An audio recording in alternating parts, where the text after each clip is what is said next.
Good morning, people. Welcome to Success Tree classes. Well, we are starting now Newspaper Manthan video lecture series.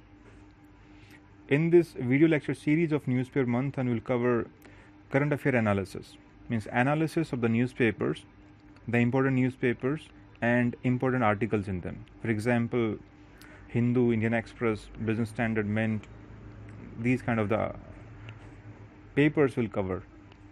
Moreover, we'll do Yojana economic survey in India Yearbook of next year. Let us begin the discussions now. Dibu, I have done. Two I have done. Third I am not. Doing. Two I have done. Two have done. Okay. Let us begin the discussions then. Okay. So let us come to the pre-questions first. Okay. So what is the answer to question 1? C. C. B. What is your answer? First and three. First and your answer is B. B. What about you? A. B is the correct answer. Okay. So it has options 1 and 2 is right. Okay. It has got its own chairman. So the Minister of Environment is not the chairman of AIWB. AWBI, sorry. Now the answer to the next question. D. C is that. D. Third question. A. What is an A? A. Okay. You just find about Forest of Hopes. Okay. Sir, where have you taken this? This was in newspaper only last year. Yeah. And please remember, since I've given you Forest of Hope, okay, so you must find what is Forest of Hope. And since you know the answer now, that BirdLife, it is an initiative of BirdLife International, okay, so you must try to find out something about BirdLife International also, like whether it is an NGO, whether it is an intergovernmental organization, whether it is a part of UN or something else, okay. So you should, environment means you should look in through this lens, okay. Even they ask you, right, in questions, it is an NGO or part of UN or any other organization, okay. So you must try to, because it is an important organization, BirdLife International, okay. There are few NGOs which are very important. For example, let us say IUCN, okay. For example, WWF, okay, BirdLife International. Now, in case of India, we have BNHS, Bombay Natural Historical Society, okay. And there are few emerging NGOs, okay. Even some of them are autonomous, some of them are statutory, okay. Some of them are cooperating with the government in doing certain works. For example, WTI, Wildlife Trust of India, okay. So you must try to find out about Wildlife Trust of India also. Now come to the next question, Global Economic Outlook. A. So D. Yeah, it's the D, okay. And the next question, P. It's Indradhanush. So see, I've given you exercise here, okay. So India has got a lot of bilateral exercises, naval, air force, plus the military also, okay. And they are usually held like annually or like biennially, okay. So you must try to find them also. For example, if I ask you Malabar, which are the countries in Malabar? Malabar is in naval exercise, right? Yes. Which are the countries in Malabar? USA, India. And the other one, Japan. Okay, what is Milan? Okay, so you must try to find out about all these things, okay. But these things come in India Yearbook. At one place they are given in India. So you must remember them also then. But if New India Yearbook we are going to. No, but if New India Yearbook is also coming, okay, the name of the exercises is same. It can happen in other places, okay. For example, with Russia we have got Indra, okay. But when it comes to military exercises, it can take place at a certain place. When it comes up to naval exercises, sometimes it takes place in India, sometimes it takes place in Russia, okay. For example, Russia, we have this, the Sea of Japan से जो ऊपर होता है ना, right? In that region, usually exercises take place in that region also, right? Yes, that region only, okay. I cannot show you from here, but you should try to know at which place exercises are held with which country. For example, if I say it is a bilateral exercise with Seychelles, okay. For example, triple top exercises. So triple top exercises, Maldives, Sri Lanka, India. So you must try to know the name of the bilateral exercises and which countries are involved with India. Okay, for example, I say Milan. So Milan is an exercise of India with the countries of Southeast Asia, okay, the naval exercises. So you should try to know like this, and the places where it has been recently held. Okay. So UPSC doesn't ask. You never know. You never know. Okay. Because see, exercises, okay, and sometimes they ask about in science and tech we have a lot of these missiles also, okay. Yeah. Missiles, then whatever ISRO launches, okay, they are features also. For example, let us say Agni series, okay. Let us say Scorpion series, Scorpion submarines, okay. So with which countries, which we are dealing with, which countries on submarine, okay, on let us say Scorpion class, okay. So you never know, it can be asked in the examination, okay, and you should be ready for everything, because bilateral exercises, they are taking place at a regular interval, okay, not only with countries of the neighborhood, plus also countries like of the west also, okay, Europe, even with USA, or a lot of exercises also, okay. So what is the answer to this question? B. Indonesia's UK.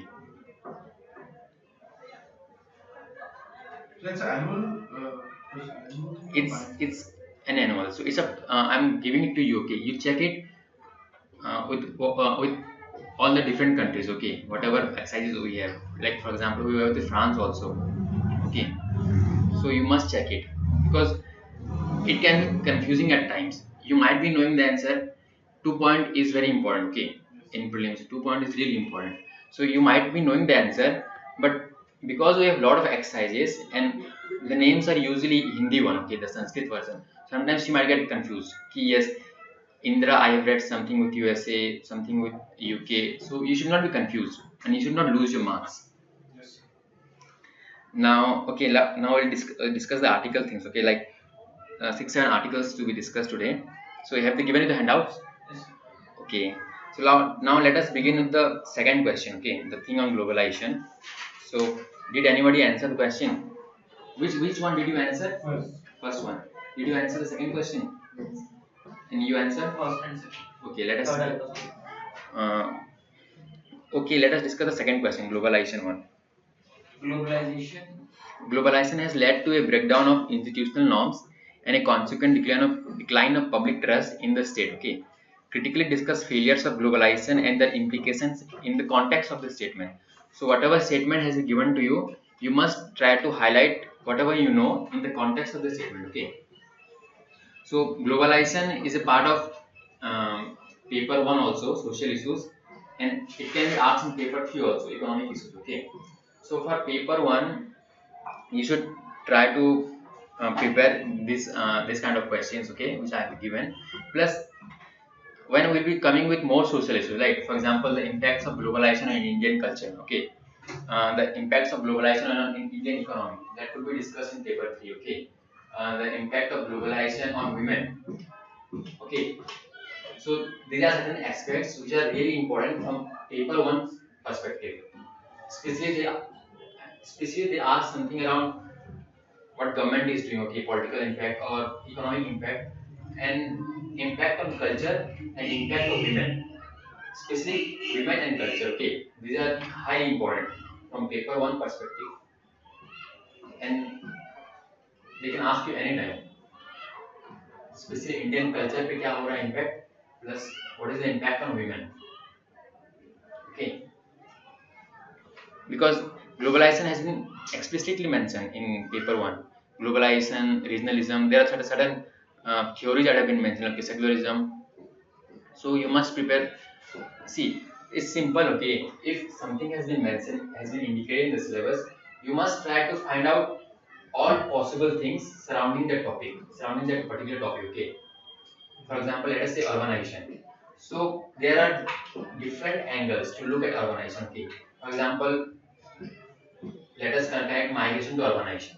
Okay, let us connect how women, how the role of women in Indian society is changing because of urbanization. Okay, so there are a lot of things which could be asked around urbanization only.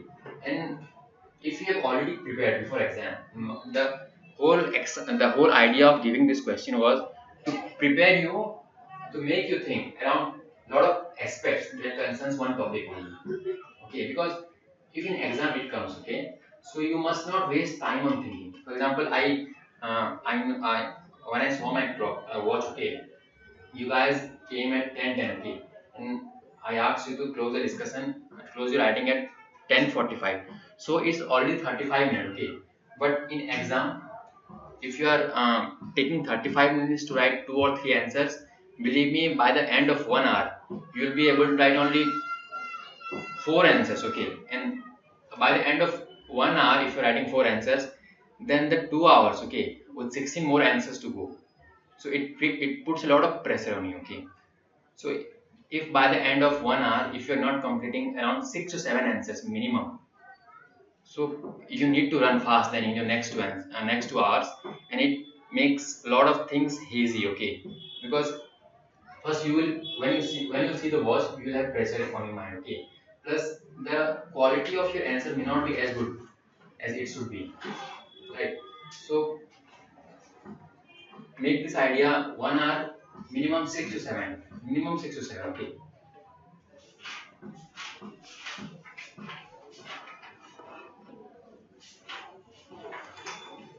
You should not take more than 8 to 9 minutes to write one answer, because the more you practice, okay, the more fluency you'll attain. Now let us come to the article.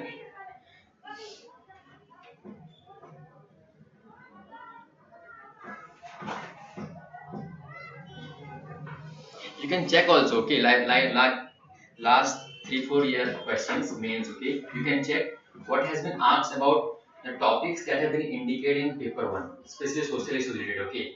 How they have covered women, culture, Indian society, old, disability, So like everything. urbanization and flood, urban floods.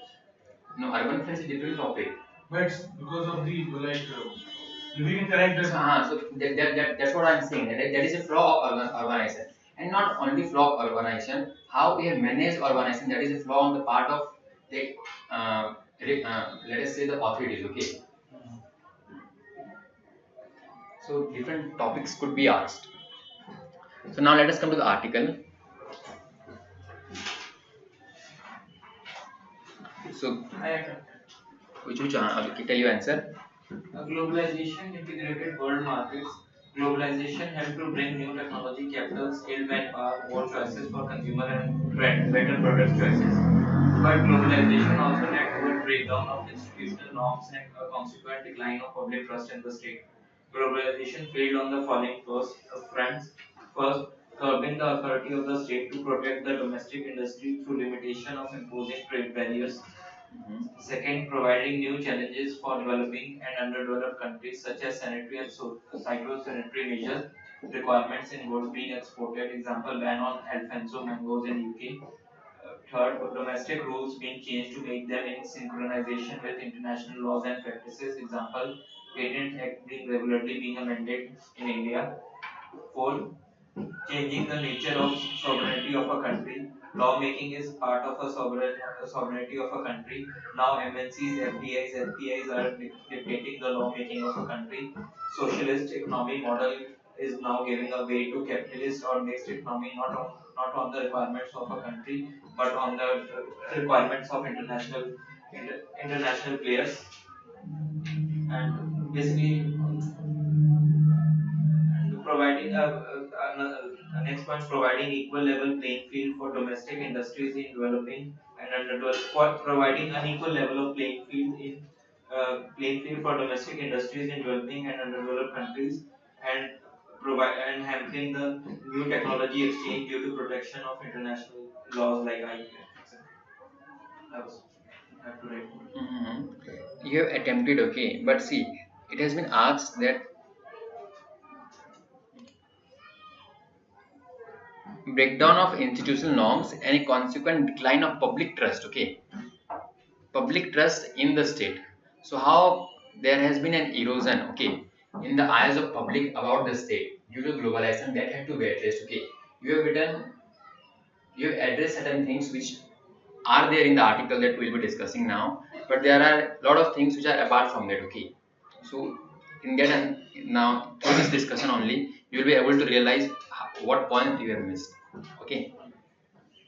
because Even similar question was asked this year means that before Republican preamble, the words were secular, democratic, and how the globalization has impacted them with changing the nature of this.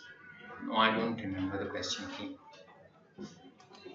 So see, because you need to address that aspect of public state. Okay, the public erosion of public trust in the state. Okay, how the state has not been able to stand to the public's interest, okay, when it comes to globalization, how it has failed them, okay, when it comes to globalization. So we'll be discussing those those areas in this article, okay. And this is a very informative article. I have taken it from Live Mint, okay, and it was written by Shyam Saran. I hope you know Shyam Saran. He was a former, he's a bureaucrat, okay, former. He has been envoy to a lot of countries, okay. So we'll be discussing this one. So see, the theme of the article is that. Can you break down the question? Like I'm not able to get the question. Okay. So see, globalization has led to a breakdown of institutional norms. Okay, and a consequent decline of public trust in the state. So this question, okay, this question needs analysis. Okay, so you have to analyze this statement, okay, in the context of failures of globalization and its implication. How globalization has led to this particular statement. If a statement is made, okay, okay, so what has led, okay, what has been the lacuna, or shall we say, um, why, okay, why things are, what things are happening now, that the what things are happening now in the context of globalization, that we are criticizing the state, okay, we are not the confidence of public in the eyes of the confidence of public on the government is declining, on the state is declining, okay. The state is not being able to stand up to public aspirations, right, what the public is demanding, because The question is saying discuss the failure of globalization. uh, On the other hand, it is saying public's trust on state is going. and That's not. But this implies that globalization is doing something good. globalization is doing something. Like globalization is doing something good. Uh, Because of that, people are not trusting the states. So how is it like failure of globalization? See, I think you're not properly reading the question. Globalization has led to a breakdown of institutional norms. Can you read that? It's more about the negative aspects of globalization, right? So 3 days back, we saw in newspaper that Trump is pulling out of TPP. Okay, why? Because he is considering globalization, because of which the job in American market is going down. The American industries are underproducing. Okay, because of It's a threat to the state. in that context only we have to analyze it. Okay, अभी समझ में आया? Did you understand now? Yes, sir. Yes, sir. You see, understanding of question is very important, okay? Because if you have not properly understood what has been asked and what you're writing would be very different. I have given the link of the article also in this question, okay? And the heading is also there, okay? So if you want to have a greater clarity later on, you can read the article also, what the author is trying to explain. Okay. Now come to the article. So what is globalization? What is your idea of globalization? So like Free globalization flow of products, Okay. people, services across the border. markets, people. Basically, it's integrating the world into One market, common market. So is it a new phenomenon, or like No, sir, 1990. existing for long? Like in Long. India, it came existing. No, before even British era, it is basically Yeah, globalization. it's like existing, like in the articles that I've read, okay, in the research thing, it is being said that it is existing from long, okay, like 16th, 17th century. It's the way that the things are happening right now, okay. It's the magnitude has increased on the last scale, okay. And a lot of things have come now. Like for example, let us say trade was happening 300 years, 200 years back also, okay. But the amount of trade that is happening, the way in which trade is happening, okay, that has drastically changed. So you can say globalization was there, okay, but the form of globalization that we're witnessing today, okay, is quite different. So which aspect of which portion of globalization was eventually? Simple. See, you are saying that globalization is the integration of an economy with the world economy, right? Okay, and you are also saying that globalization is the free movement of people, trade. Okay, let us say investments, let us say ideas, let us say services. Okay, let us say labor. Okay, so where labor not exported to other countries before 1990, they were also exported, right? Even in the British era, also we see a lot of immigrants, a lot of indentured labor were going. Okay, so this is happening since long. Okay, but the way things are happening, the form that it has taken up is different. Okay, and there was not much application of technology also. If you see, like 200 years from now back, okay, there was not much application of technology also. But technology is a major component of globalization today, right? So globalization, yes, you said the definition of globalization, like there is an accepted definition, okay, that is an accepted idea of globalization, okay. But yes, it was present earlier also, but the way it is being done right now is huge, is massive, okay. So what is globalization? It rests on the premise that the free flow of capital, goods, people, and ideas across national boundaries will create maximum utility for people of participating countries. Okay.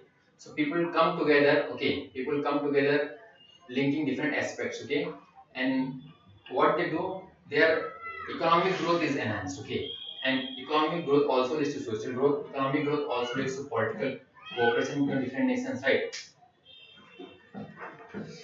So see, we'll come to the point now. How globalization is leading to institutional norms and public trust. Okay. So see, countries across the world are in the throes of powerful new trends which governments, societies, institutions seem unable to cope with. So a lot of things are happening right now. Okay, which somehow challenges the government also. Okay. Now, if you see the Arab Spring, okay, right? If you see what is happening in Syria, okay, what is happening in the Middle East, are these not a consequence of globalization? If you properly analyze, okay, if you see what was it there 200 years back, now what is happening right now? If you analyze it right, if you try to link up things, you will come to know that yes, because some country is coming, because some other countries interest is involved, things are happening differently in another country. Okay. Like there's a free flow of people can come, Yes, technology yes, can come, yes. services can come. Obviously. So you must try to see this question demanded analysis. Okay. Unless and until you have a thinking capability. Okay. Because global certain topics like globalization, urbanization, there are a lot of things which you might not have read, but you can write if you have a thinking capability. Okay. If you can connect the dots, if you can connect things. Okay. Now see, among these are the rising. See, what was the Paris attack? It could be seen as a component of globalization, right? Yes, sir. Right.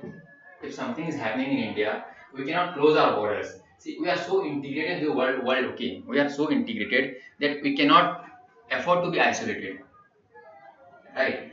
But there are not only positive aspects. We have to cope up with the negative aspects also. Understanding? Huh? So see, among these are the rising tides of anti-globalization sentiment, the anger over growing inequality of income. I think maybe you did not address the thing of inequality, right? And Equal, unequal level playing. unequal level playing for you told about companies, right? No. But see that People level. at people level, right? At micro level, what is happening? So see, among these are the rising tide of anti-globalization sentiment, the anger over growing inequality of income and wealth, both between and within countries, and most importantly, the pervasive decline of public trust in government, institutions, media, and business. Let us say in India only, okay, after 70 years of independence, the poverty has still not yet been wiped out, and the figures of poverty are really high, even now also. The figure of unemployment are also really high. Okay. So does it not create a loss of confidence in the state among the people? Right.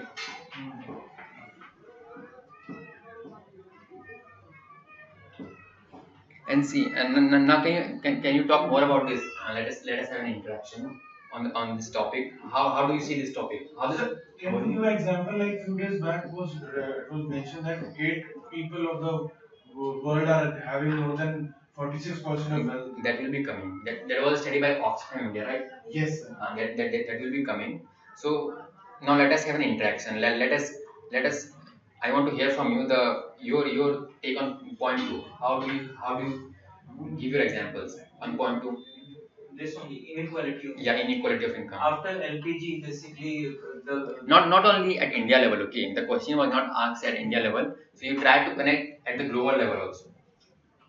Like if global level basically is, the world was see, I'll just tell you. You know the Eurozone crisis, right? Yes. Now, what is happening after 2009 in Eurozone? Okay, what is the level of anger among the people because of lack of jobs, because of um, unequal distribution of income? Okay, because of lack of because of non-ability of pension to old age people. Okay, now connect those things here. If you know like Having any difficulty in understanding? Please ask if you have any difficulty. So, like the examples you give, Okay. how can we connect in the answer and normal day to like See, and while writing they don't come up. That's what I'm saying. Nah? You might not be able to write each and everything that we discuss in the class in your answer. Okay, but this is only for you to make you more informative. Okay, to make you prepare for the exams. See, that's what I'm telling you. When you're reading something, okay. For example, you read Trump's move, okay, on like Trump's protectionist move, okay. So you try to see. Now we are discussing this thing, globalization. So you try to see Trump's move through the eyes of negative fallouts of globalization. What is he exactly trying to do? He's trying to address the negative fallouts of globalization on America's economy. According to him, okay, globalization has worsened the American economy, right? It has taken away jobs. It has dampened the production of American companies. So we can also get like because of globalization, Trump he backed out of the TPP. No, you can give an example, okay. So it's affecting the world economy itself. You can give an example like that. Now let us say the issue of H1B visa, right? Why America is saying that we'll be restricting Indian professionals from coming to America? Because they are taking away the job. So is it not part of a globalization, free flow of labor? Yes. Huh? So this is how you connect. Okay, and this will only come if you read more and more. More and more means good articles. Like for example, if you have, I'll suggest you this. Okay, if you have something okay which you want to read, which you have not understood properly, search in the internet. There are different newspapers, business standards. Limit is good newspaper. Okay, sometimes business line also provide you good articles on economy. Hindu तो है ही, Indian express भी है, okay, but these 3-4 newspaper, okay, they provide you something more than what this traditional newspaper give you, okay.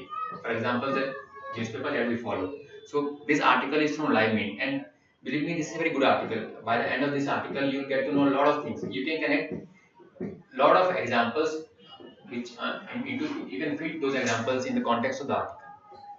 So see, I have not mentioned about Trump, I have not mentioned about Eurozone, but I could connect here. Okay, see, you know that globalization is something which is related to movement of labor. Now you can easily collect Indian H1B visa issue here. Okay, right? We can cite example. You can cite example. Okay, you can even if you are not citing example, just by mentioning that yes, this is the issue. Okay, and this is the negative fallout of globalization, negative result of globalization. Okay, so okay, अभी आप बोलो, you tell. Like, what is your understanding? Like some of a few examples that you read in the newspaper, you can connect here. So like first is I can give example of China. Okay. Okay, current one till at least till 1980s. Okay, it was underdeveloped country, one of them, and its growth rate was equal to India. But since 1980 or late 1975, it has its power has increased. Its foreign exchange reserve has increased to $3,000 billion, one of the highest in the world. And Greece crisis also happened because of the free flow of capital from Europe to Greece, and then the further restrictions were imposed, on the Greece, which people were opposing. So it also led to crisis over there, and even in uh, more growing inequality. Uh, and even this like if a country is changing its tax laws, basically if it's increasing the tax laws on the most wealthy people, people are shifting to the other countries, or even in India cases, many companies from this Cayman Islands and etc. They are shifting, and moreover, Yes, yes. This tax evasion is also part of like you can connect there So also. migration also, like Yes, the yes. Bangladeshi people are coming, Nepali people are coming. They're the basic sentiment of those people are that India is flourishing because of the globalization. Companies are investing over there. Because of that, there's sort of friction which lies between certain nations with respect to migration policies or any sort of regulatory policies. So it hampers the sense with respect to security or trade or commerce. Okay. And do you want to add anything? Like the wealth is concentrated with into the hands of certain people. Yeah, Because of that also there is a 90% of the people would start to blame the government policies, institutional frameworks. That's true. So it also dampens the economic behavior of the Yeah, because there is unequal distribution of income, okay, unequal distribution of resources in the society, and according to this article, according to the author, okay, the government has failed, okay, in in implementing an equal distribution, okay, or let us say to have equity in the population, okay. So what should be a stand like if the question says government has failed? We have to maintain that stand till the end. But at the end, we can say government is doing X, Y, Z. It's good, but still things See, needs to be done. answer should be balanced, okay, but if something has already been uh, told about in the question, you must try to support it, okay, but then you can in the conclusion part you can give your own optimistic view also, okay, but everything cannot be blamed on the government, right? So you can end your answer with a very balanced conclusion, okay. Come to the next point. So see, because of this increasing inequality, okay, people are seeing government from a very negative perspective, because see, what about those who are at the lower strata of society? The government is responsible for taking care of them, right? But if their interest is not taken care of, they have nobody to blame but the people that they have voted for, right? They are the representatives, but they have not stood for them. So this is how there is the erosion of public trust on public trust in the state, okay. So now next, come to the next point. World is facing major cross-cutting challenges such as international terrorism, ecological degradation, climate change, pervasive economic uncertainty, and market volatility, and structural and persistently high unemployment. So just all these 5 6 points, okay, just try to connect yourself, okay, how globalization has led to all this, and has the government really been able to effectively address all these problems. So see, if you see, terrorism has grown over time, okay. What is happening in Syria, what is happening in Paris also, like the Paris attack, it took place, okay. So what is happening in other countries, like for example, today only it came that Trump has banned visa to seven countries, okay, from 7 countries. So why this perception is generating among the Americans that yes, we need to ban these 7 countries. So try to connect that thing with here, okay. Why that step had to be taken by the American administration, right? So see, what Like in like globalization, certain questions, like while the answer writing, we should include India oftenly, or we should take a world see, perspective. if India is not mentioned, it's better to have certain points on India also, have certain points on global aspects also, because that reflects your understanding, that reflects that uh, you are not confining yourself to a small aspect, but you are reading on a large scale, right? If you can quote appropriate examples, if your arguments are appropriate, okay, according to the needs of the question, what what will be your ultimate thing is that you need to address the question. Okay, see, globalization is a very huge topic, wide topic. Okay, and a lot of things could be said about globalization, positive, negative, everything. Okay, but what is the demand right now? Public trust is eroding. Okay, according to the question, and according to the article also, we are analyzing in the context of article. Okay, so see, international terrorism. Okay, ecological degradation. Right now, how ecological degradation? Sir, like cross-border pollution Yes. or organic pollutants Okay. from, for example, Nepal or China can affect India. Okay. For that matter, India can affect Pakistan. Okay. So world is connected. It's a small place. Okay. So what a nation does bad, it affects ecologically for that matter too. And what more could be said about here? Ecological degradation related to biosafety also. Yes, sir. GMOs, LMOs. Yes. Can you connect here? Vivo? Yes. What's your name? Priyasini. Can you and do you know what is elements, GMOs, and everything?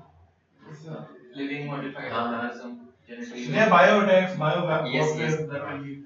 So we'll discuss it later on. Okay. So अभी समझ में आ रहा है आपको? Now you can connect कि how ecological degradation is happening. For example, let us say I'll say India to explain you. Okay, India has developed.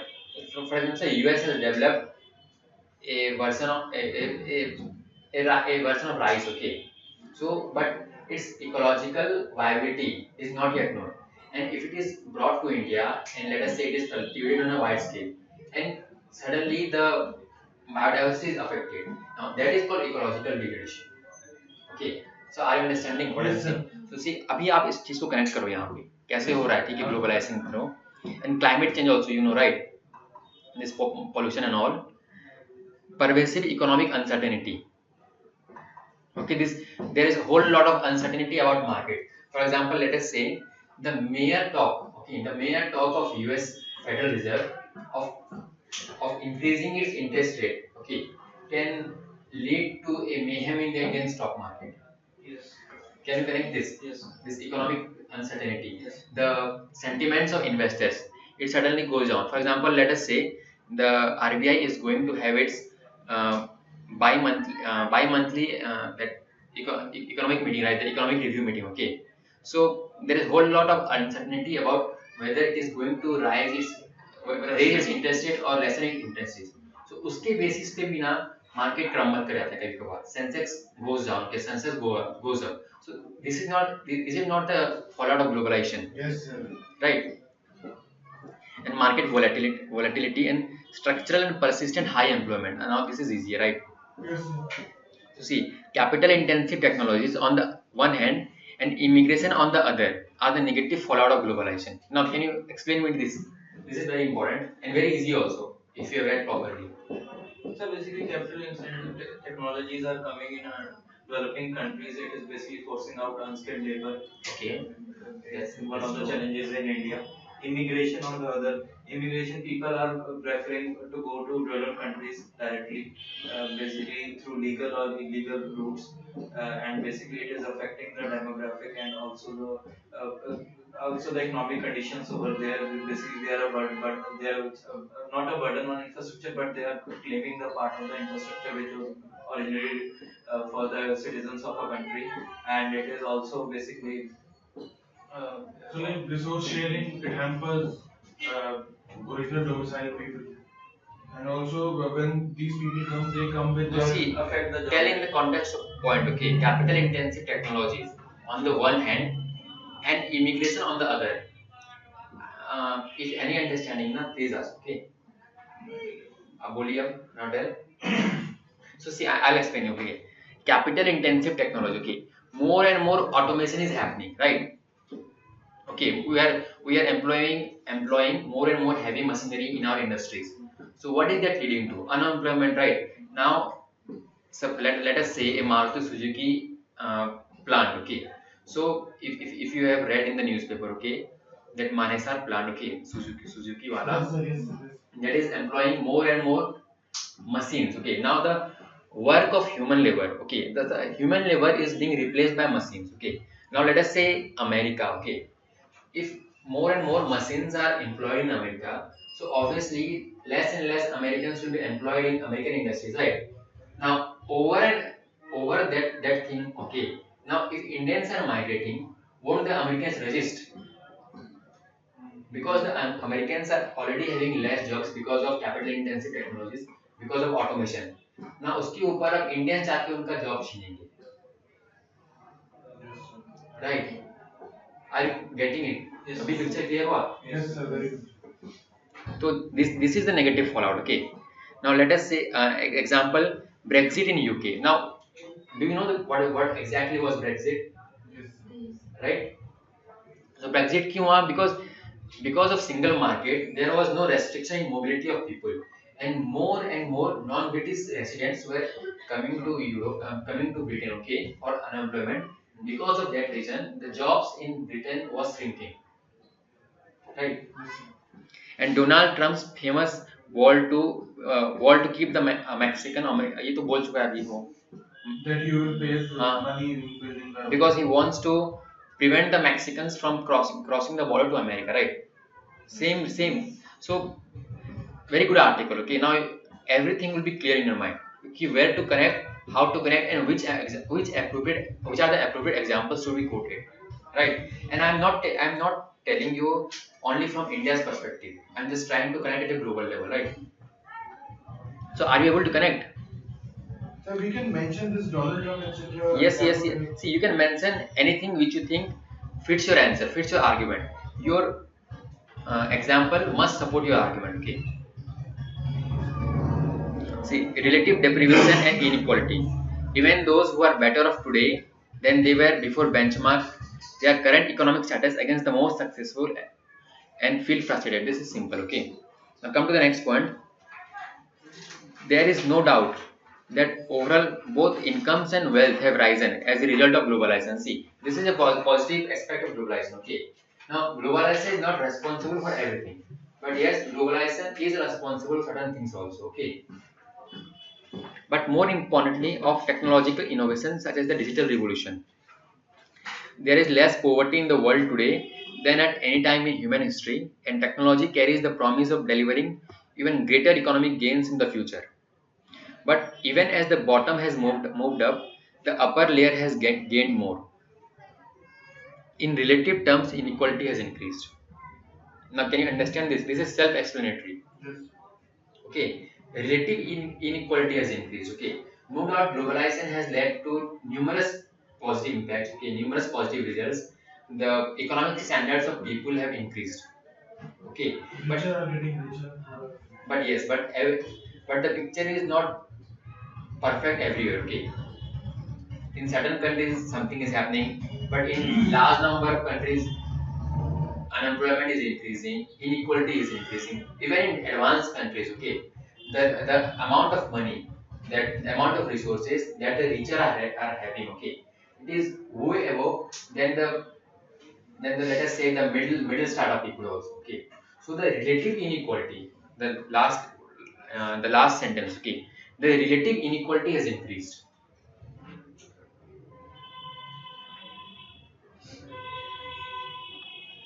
Now this is a statistic according to Oxfam report released in January, like it was last year 2016. Even 3 days back, Oxfam report was there in the Hindu. Okay, just 1% of the world's population owns more than half of its wealth. Now just see this: more than 7 billion people in the world. Okay, and 1%, only 1%. Okay, so 1% is too less. Okay, it owns more than half of the world resources. So just imagine the kind of inequality that is being prevailing in the world. Okay,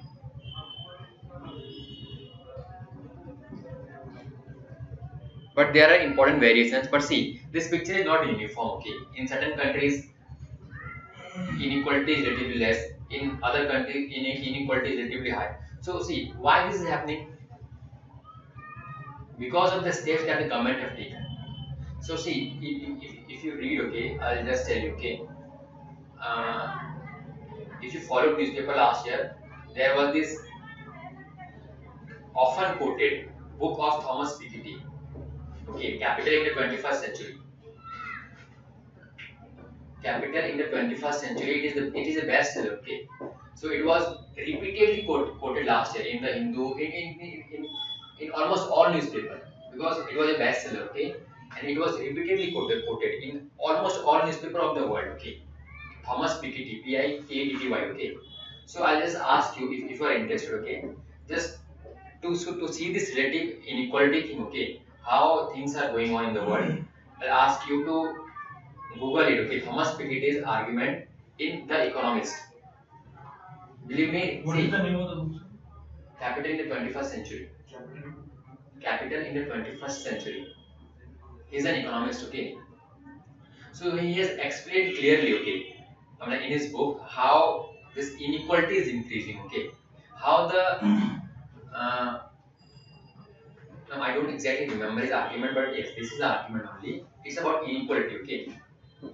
So in that Economist article, okay, if you are interested, you will see the Economist has explained the whole book in just 3 or 4 paragraphs. His whole argument about this, how this inequality is increasing, what used to happen in 1930s. For example, let us say the era of Great Depression, okay, right? So era of Great Depression, let us say the financial crisis only, okay. Financial crisis, inequality will be reduced when the state steps in, when the state takes a lot of pro-poor measures, right? For example, if the old age, if there is large number of old age people in the country, the state must be responsible for their pensions, not for their healthcare initiatives, right? But if that is not being done by the states, obviously inequality is going to increase, right? Now, if there is high unemployment and state is not taking initiative to generate employment, okay, if just imagine if there was no Manrega.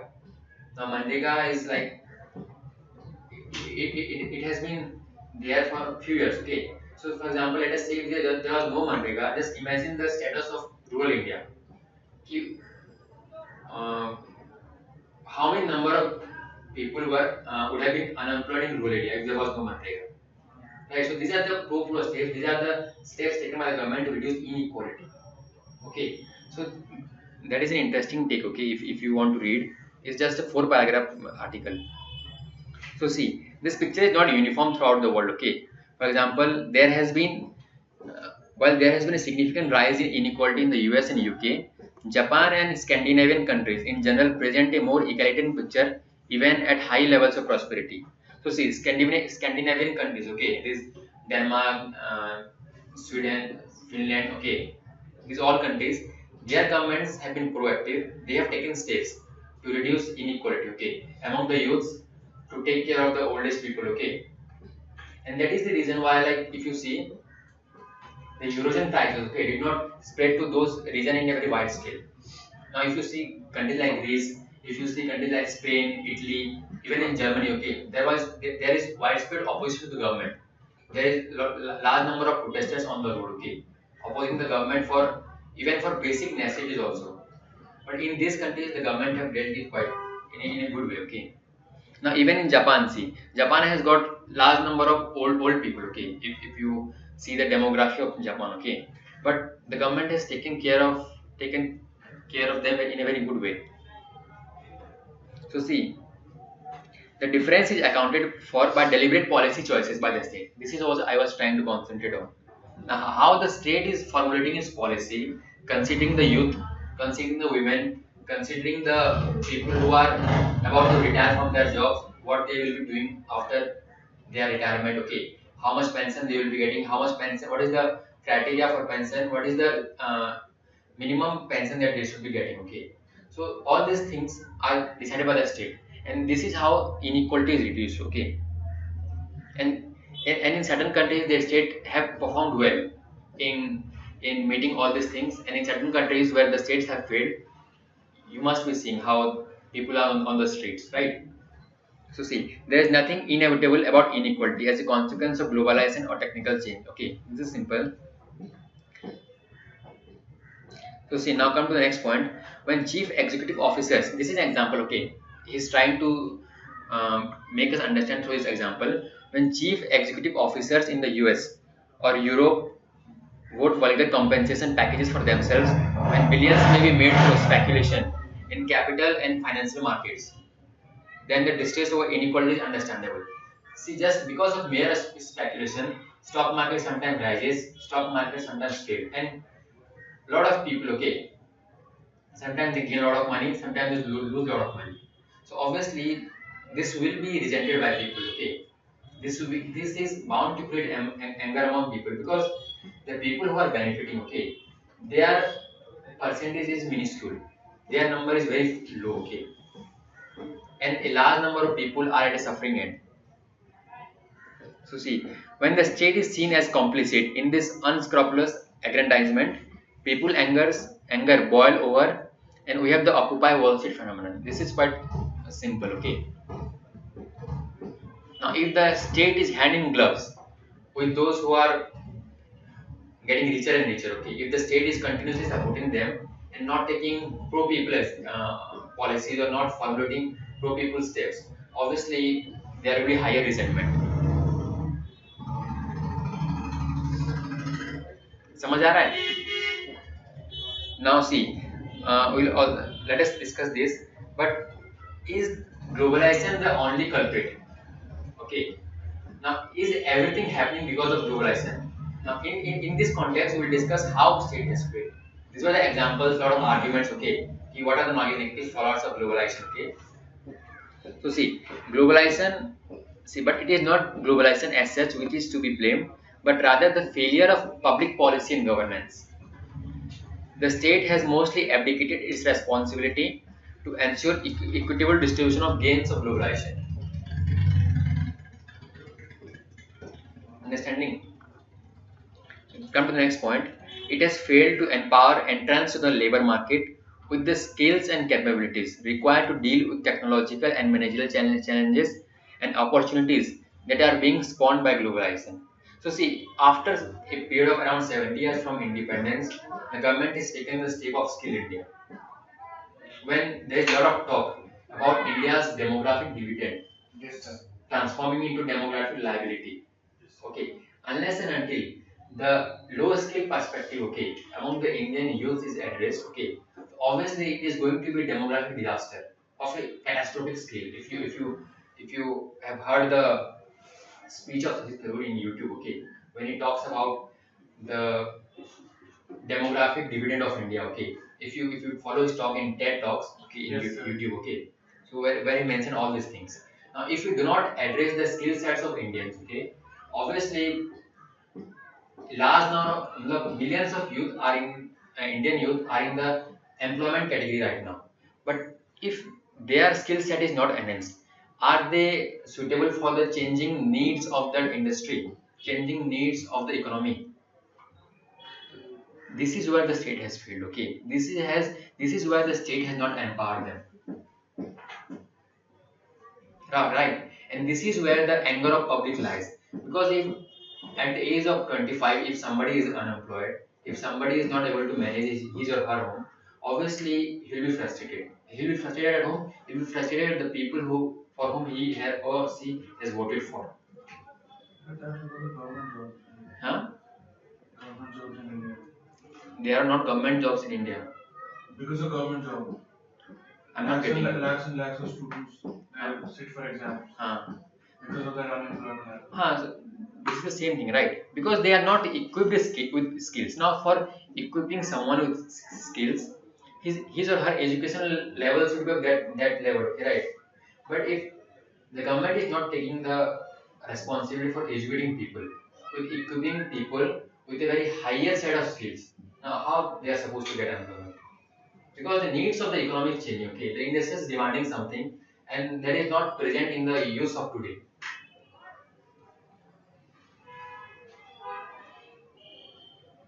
So now, and this leads to growing anger and resentment over rising inequality in incomes and wealth. Now come to the next point. The most damaging and deeply corrosive among recent trend is the sharply declining public trust in institutions and process of governance. Now see, a lot of corruption is happening, okay? Lot of policy failures is happening. And the real problem of the country is not being addressed. Real problem, the problem of unemployment, the problem of rising inequality, the problem of corruption is not being see. If a lot of scams are happening day by day, okay, and the public is suffering at the other end, obviously this will create a lot of anger among people. Okay, and this is where the you can connect the globalization thing, right? The most damage ये तो हो गया है. It is the trust that holds societies together and lies at the heart of political, social, and economic interactions.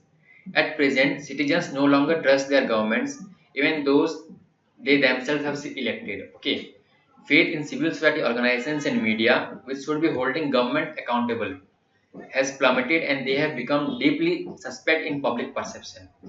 Now, why there was a need of something called the Occupy Wall Street phenomenon. Okay, in America also, right now also there is a lot of unemployment. See, if in a country which is so advanced, okay, like America, if the rate of unemployment is so high, now what shall we expect in India? Okay, what shall we if in countries of Western Europe which are advanced by Indian standards, okay, and there people are complaining about unemployment. Their government is not able to address the problem of unemployment. Okay, so this phenomenon is happening at a very global level, not only in case of India. This rising inequality, rising unemployment, okay, rising corruption also. If you see, this is not only restricted to India. This is happening at a global level. And see, faith in civil society organizations and media, which should be holding the governments accountable. Now, media is called the fourth pillar of democracy, right?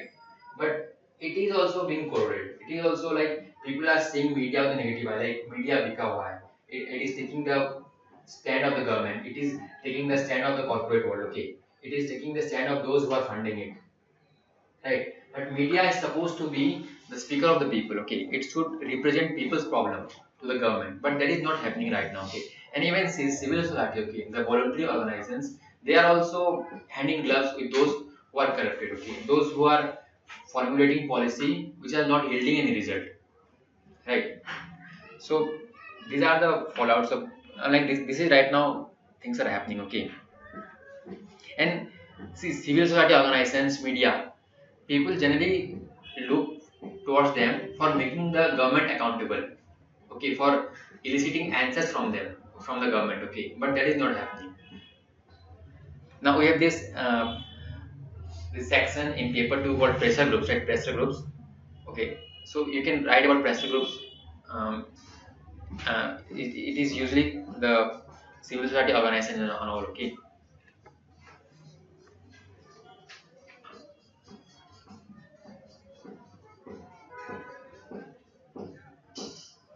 Example, more recently respected corporate entities such as Volkswagen AG and several multinational corporations and asset companies have been found guilty of unethical practices and abuse of public trust. Now, do you know what exactly Volkswagen did? Huh? बताइए. So basically, Rolls-Royce also. Yes, there are a lot of examples. Yes. when the Indian basically pollutant level are monitored, Okay. so it formulated a software which will ensure it will able to detect when it is being tested. So when the engine was being tested, the vehicle was being tested for pollution for emission levels. It used to reduce the emission level at that particular point. Yes, like the emission couldn't be detected by the government agencies. yes, It yes. was such a Software. yeah. So yeah, it's called the defeat software, I guess. I read somewhere. Okay. So see, the cars were supposed to undergo a test, okay, emission test. But when that emission test was done, because of software, the government authorities could not detect the real emission which is happening from this Volkswagen car. Okay, so this is the case. Now, if things are happening, okay, at such a very higher level, okay, so obviously that is supposed to automatically erodes public trust in the government. Right. Also, Rolls-Royce admitted that it gave millions of rupees in India. Look, even Rolls-Royce, okay. Now you can quote examples even in case of India also. वो कौन सा था? Augusta Westland also. But that's under judicial subjudice now. No, but things are done right in that direction. Steps are being taken, right. So this is so can't you see the clear involvement of government over here? Yes, sir. Right. The government authorities are hand in glove with the middlemen. They are cooperating with those who are lobbying for contracts, right? So we can connect globalization and corruption. See, इन सब चीजों से ही पता चलता है कि the public trust is decreasing, okay, in the government. Now there are certain examples also, like in China का example है. Now Welspun textile company also. Now come to the next. A public relations company, Edelman, has been publishing its global trust barometer for the past 16 years. It finds that in recent years, but particularly since the global financial and economic crisis of 2007-8, public trust in government, civil society organizations, media, and businesses has hit unprecedented lows. Okay, so it's a finding of the organization. Okay, global trust barometer. This is its research. We come to the next point. Confidence in the state's ability and intent to hold public interest and set high standards for other institutions or act. This is explanatory, self-explanatory. However, it is interesting to note that in India, trust in government seems to have improved since the current government has taken office. Now, this is a deviation, okay, over here. This is in case of India only. So did you understand the whole article? Now, can you connect when question will be asked related to globalization? Okay, you can fit a lot of things over here. Okay, globalization I discussed with you extensively, and I quoted a lot of examples from all over the globe. Okay, see, things are simple when you are reading newspaper. Okay, and if an analytical question has been asked, you can explain it good with examples. You have proper examples, appropriate one. Okay, and if you have good understanding, right? Whole Trump's move could be easily connected with globalization, right? So this is the way how you look at an article when you are reading it. Okay, look at any clip in the newspaper. Okay, any clip which you are going through. Okay, and if you have a syllabus if you have the syllabus in your mind, you can easily fit it. कि भाई इसको कहाँ डालना है? For example, let us say any initiative by the government. Okay, now let us say the e-payment, this digital cashless. Okay, cashless. This will also be brought in e-governance also. Now you need to understand that where should I fit this example? In which part is it useful in paper 2? Paper 2, if yes, paper 2, then which section of paper 2? If you have the syllabus in your mind, okay, those indicated topics, so it makes your thing easy. Now let us come to the conclusion. The breakdown of institutional norms and widespread lack of public trust often creates public sentiment in favor of ostensibly strong and decisive leaders. Okay, so people say, and why there was change in the government in 2014 in India? Because a lot of scams were happening, right? If you remember, CWG scam, other scam, 2G scam, whole allocation scam. Okay, so people were getting fed up. Why there is a lot of scam happening? Okay, right? If the government gets toppled after 10 years, so obviously people are losing faith in its capability. Right? People losing faith in the leader of a particular party. Scam is not the only one. I'm just trying to explain one perspective. Okay, scam is not the only one. There are it creates trust deficit in people. Obviously, if your integrity is doubted, okay, so will I trust you? I can trust you once, but not the second time, right? But failure on the part of such leaders to meet heightened public expectations, which is usually the case, leads to an even more perilous situation. Now see, how do I explain it? I quote India's example only. There was a lot of hope when people voted for the development agenda of the current prime minister. Okay, but let us assume that if after the end of his first term, if people do not, if see there were heightened expectations, right? But if those expectations were not met, obviously people will vote in a different way. They will feel cheated. See, they will feel cheated. Okay, see, this is your perception. You are the public, right? So this is how things work. Leaders are important, but credible and efficient institutions are indispensable. Okay, this what matters is credible and efficient institutions. In credible and efficient institutions, those who are holding positions of power, those who are holding the power to influence policies, power to influence rules and regulations, and how effective those rules and regulations are. Is it pro people? Is it addressing the real needs of the people, real interests of the people? That is what matters, okay, to people. If their interests are satisfied, obviously they will have a greater amount of confidence in the government, right? And this is why the countries in Scandinavia, the countries like Japan are doing well. Okay, like the relative inequality in those countries are less as compared to countries like US, countries like UK.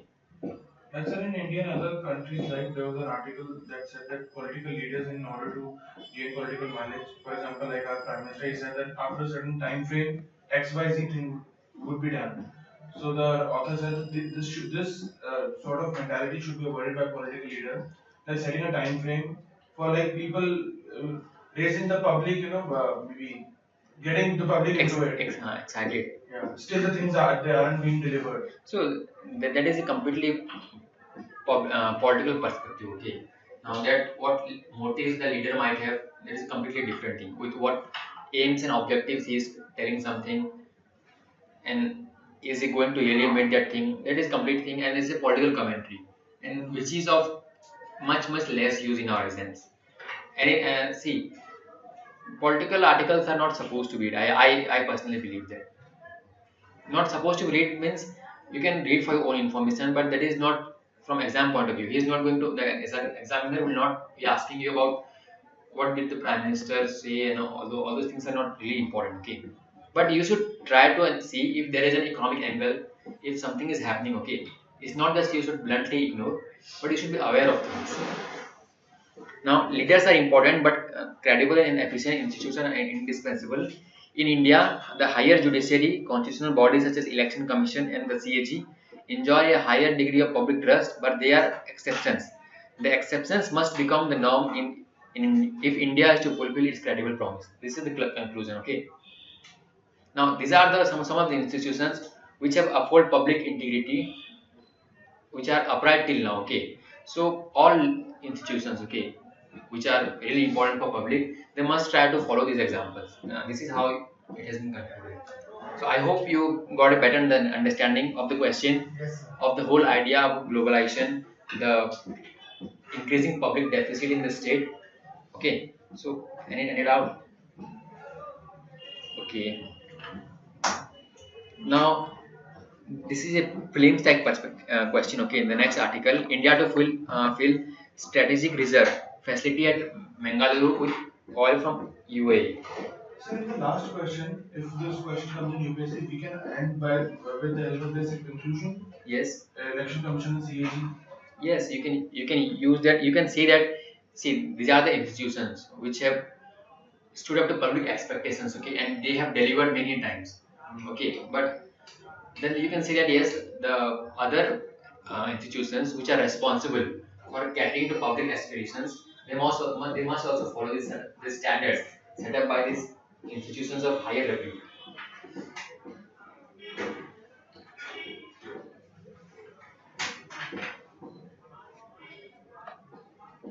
Now come to the next article. India to this is purely from pre perspective. Okay, India to fill strategic reserve facility at Mangaluru with oil from UAE.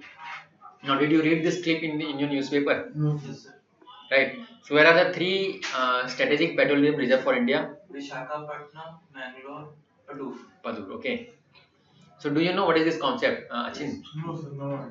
आपको पता है? So, yeah, Vibhu, you explain them. So basically, Listen to him, okay? India imports more than 80% of oil. Okay. Okay. So, but there is a conception that certainly like there is a shortage or say restriction in Strait of Hormuz, it will affect the India's oil security. Indian oil security energy security. And moreover, when the prices are below, prices are low. Like earlier, it reached $104 billion. Now it is hovering around 50, and even it came to 30. So it is a time that India that at that particular moment India can import and fill the strategic. It's called hedging. Hedging. समझ आ रहा है Achin? Yes, sir. It can. It's like a sort of reserve like thing that India is having. You are. Oil is Yeah. And it is not a new thing. Basically, they were framed in 2003 or 4.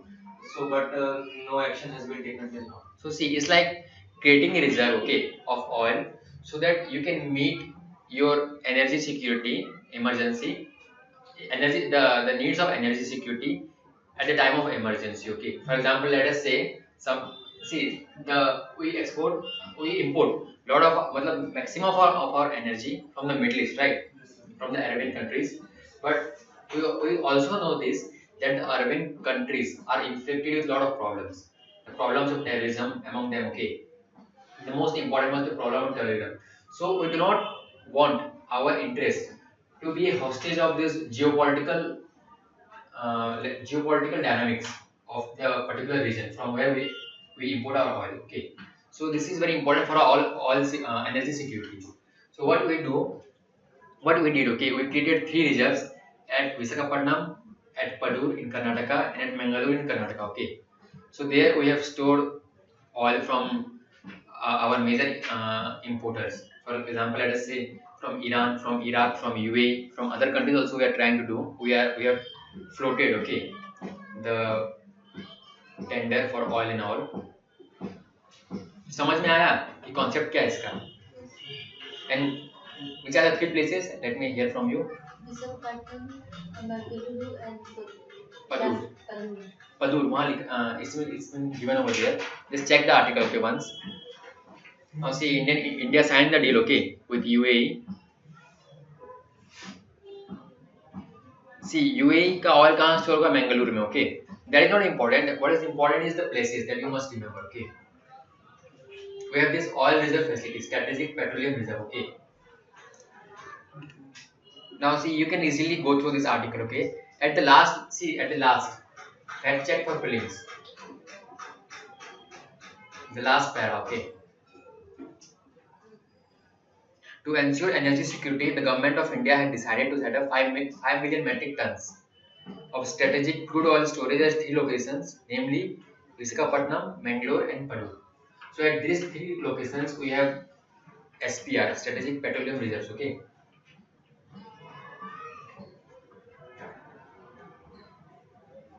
So you understood the concept. Now come to the next question. First question. Okay. Even though a year has passed since the government launched the Stand Up India program, not much entrepreneurial activities has been reported concerning the campaign. Discussing the salient features of the Stand Up India campaign, analyze the possible reasons that have inhibited the entrepreneurial activities for which the program was launched. Now see, Stand Up India only question. Yeah, so I'll explain the structure of the question. Okay, then I'll hear from you. Question, I think misprint is there. Startup India and Stand Up. Sorry, it was Startup India. Okay, Startup India. That okay. is only awareness scheme. Sorry. This is Startup India. Okay, not Stand Up India. So sorry for the correction. Okay, it's Startup India. Okay. Startup. Yes, sir. So they were one thing. Startup India, Stand Up India. Stand Up India is really different. Okay. I was asking about Startup India. So in the first line, it has been misprinted. Okay. So did you write the answer from Stand Up India? Yes. I wrote from Startup India. Oh, sorry, it was Startup India. Okay. In the third line. The last line, but it's clearly mentioned entrepreneurial activities.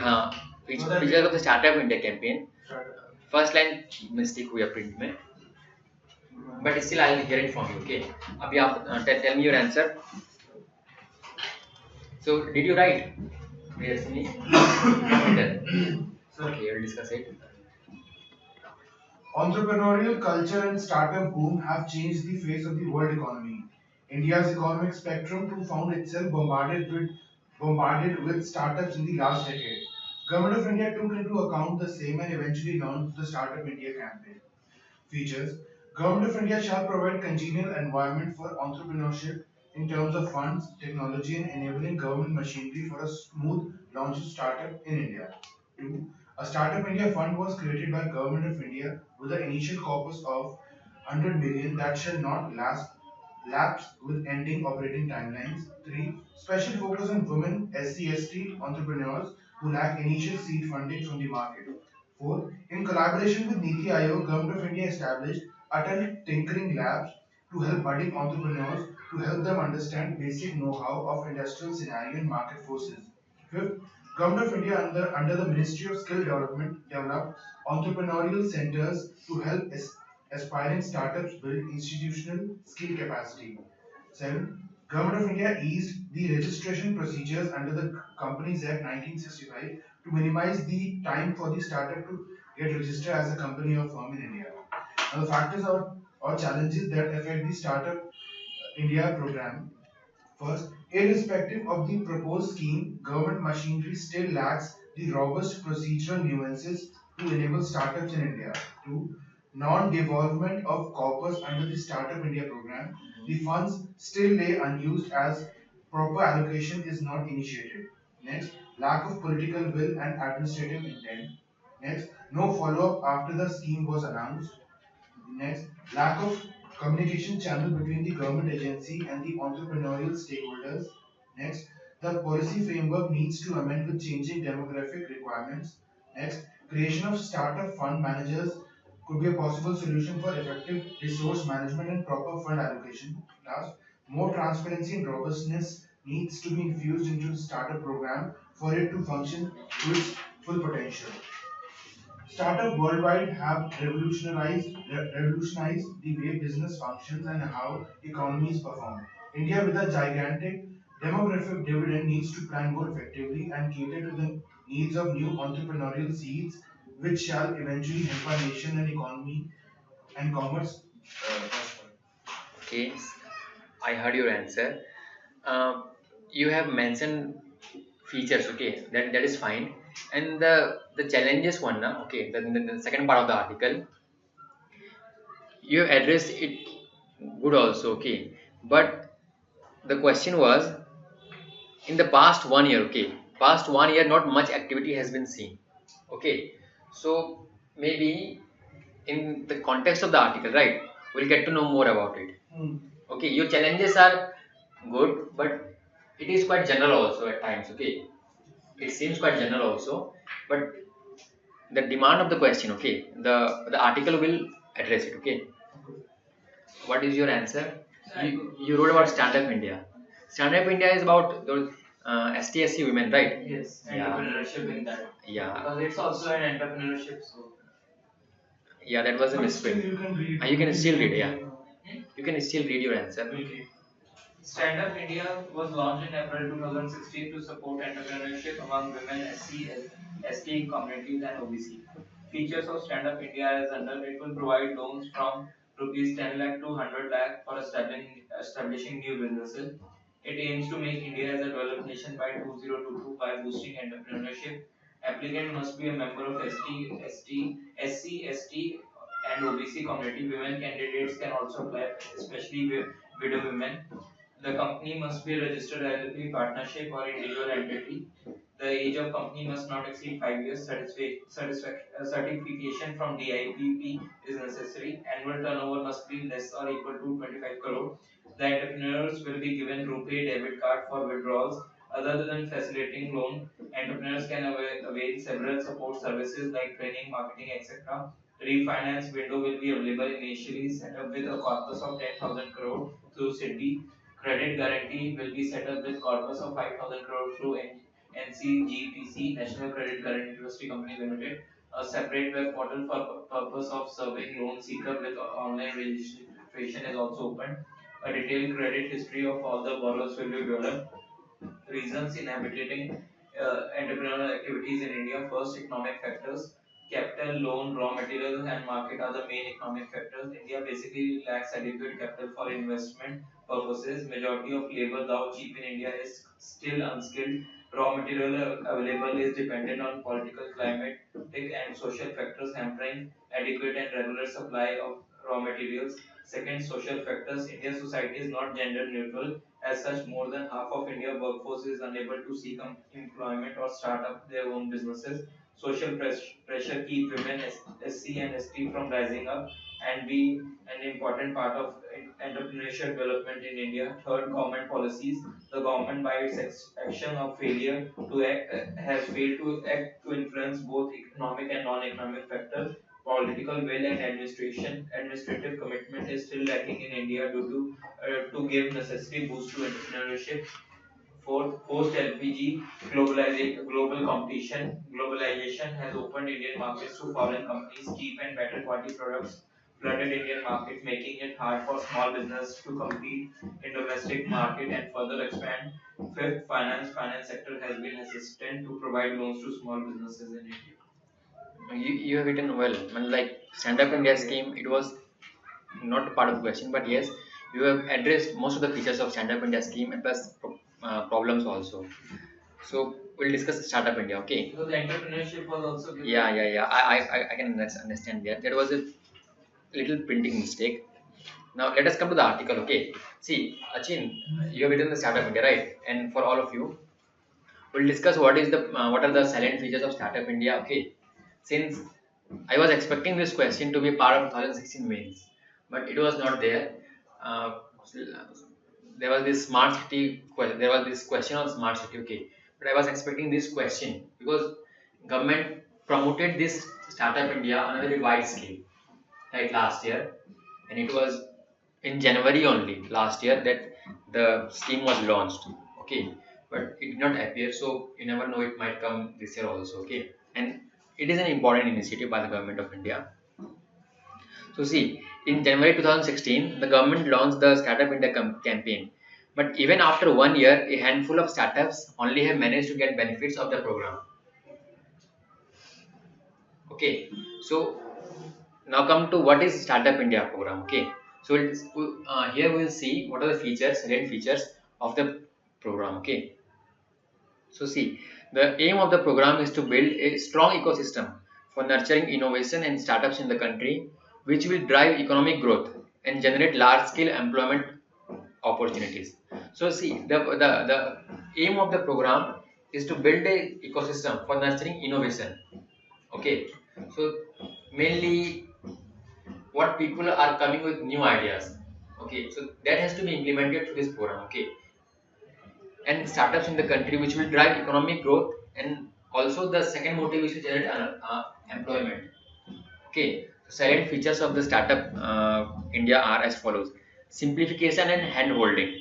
So see, simple compliance regime for startups based on self certification. So self certification will be required for them to start the company. Okay, now come to the next feature: launch of mobile app. Now mobile app and portal, this makes the work of startups easy. Okay, like for example, let us say for any kind of queries, for any kind of registration. Okay, so this online thing will make the work easy. Okay, Startup India Hub to handle startups during various phases of their development. So a particular Startup India Hub will be established by the government. Okay, for assisting them, for guiding them. Okay, in during all phases of their development. Okay, so they can always go to the Startup India Hub for any kind of help that they might need. Okay, legal support and fast tracking patent examination, this is important. Okay, because if these processes are fast, okay, so it helps them to concentrate on their economic activities, to make their economic activities at a very global scale. Okay, relaxed norms of public procurement for startups, this is important. Okay, now public procurements, the government will procure from startup. Okay, public procurement, the government is buying the products of startups. Okay, so a lot of easier norms will be set up for them. Okay, now this public contracting, you understand, right? The goods that government buys, public procurement, faster exit for startups. For example, say if a company is not performing well, okay, and it wants to quit, so this is a problem in India, that the exit process is very complicated, very clumsy, right? Which leads to erosion in the value of the company. It came in 2015, and the question was, okay, the question was an arbitration thing, the law on arbitration and conciliation act, ऐसे कुछ था. Okay, something like that. Okay, so why that question was asked? Because of this bankruptcy, there is this exit thing. Okay, because the process of exiting any business in India is very clumsy. So if a application is filed right now, it takes around 10-15 years for the company to get an approval from the government to close down the office, to close down its company. Okay, and by the time it cannot sell its shares and everything, so 10-15 साल में इसकी value बहुत कम हो जाती है. Understand? So there will be this faster exit process for the startups. Now come to the next point, next section, funding support and initiatives. So financial support is important for them. Okay, providing funding support through a fund of funds. A fund of funds that is created. Okay, and I think this is created by fund of funds. It is created by RBI. I guess I'll check it. Okay, RBI क्या है क्या? Fund of funds. Okay, a fund of fund has been created with a corpus of 10,000 crore rupees. This is for funding the startups, okay, for loaning them. Credit guarantee fund, okay, has been set up. Tax exemption on capital gains invested in fund of funds. This is also important. Now see, they are not supposed to pay taxes for 3 years. Okay, they have been exempted from paying the tax for 3 years. Okay. Now come to the next point. This is also important. Okay, industry academia partnership and incubation. Now organizing startup fest to showcase innovations and providing collaboration. This is also an important initiative by the government. Okay, where the government brings startups from all over the country to find what are the areas. Okay, and to attract investors who find their ideas attractive, they can invest in them also. Okay. So now come to the next point. Launch of AIM. This is important. Okay, AIM was in news in 2015. Okay, in budget 2015 budget. Okay, and it is supposed to be created under Niti Aayog. AIM and Setu, Atal Innovation Mission and Self-Employment Talent Utilization. These are the programs. Okay, like that incubator kind of thing, right? For initiating innovation, for encouraging innovation among the entrepreneurs. Okay. So, do you know about this AIM and Setu? Now, next is harnessing private sector expertise for setting up incubators. Okay, this is what I was talking about. Setting up 7 new research parks, model on the research parks at IIT Madras. So, IIT Madras research park is considered as a model, and 7 new research parks will be set up. Okay, on those lines for encouraging the startups. Now, launching of innovation-focused programs for students. Okay, annual incubator grant challenge to promote good practices among incubators. Now a credit guarantee fund has also been created, okay, under the SIDB, and it has a corpus of 500 crore per year for next 4 years. Now they can buy extra loans from this fund. Okay. Now see, these are some of the salient features of the scheme. Okay. Now I'll just ask you, I'll just deviate a bit here. Okay, and I'll ask you, what are the factors behind the rise of startups? Like suddenly you have been seeing something like Flipkart came up. Okay, and following Flipkart, a lot of startups are coming right now. Okay, so just for my I just want to interact with you more, a bit more. So, what are the factors do you think, okay, are responsible for the rise of startups? First, digital economy is increasing. And this is not in the article, okay? So maybe when I tell you can write it also, okay? Digital economy is increasing. Okay. Present smartphones, etc. Okay. Second, more number of venture capitalists, angel investors are coming. Okay. So basically, they are providing the funding. Okay. And third is also traditional mindset is changing. That basically working in a one organization or after graduation or just going for a job, they are preferred to start up. They build their own businesses. Risk taking is increasing. Okay. And you like people are willing to create jobs. Like for one person, he's willing to leave one job and create an organization and cater to other people. He's becoming an institution itself, creating jobs for people. Also, um, it's a good vent for their innovation ideas. Person who is serving in a job, 9 to 5 job, couldn't be, he couldn't satisfy his need, what his innovative mindset. So he can, via this startups, he can use his expertise and he can earn also. from you? It is controls of generation of employment. Okay. And uh, in India,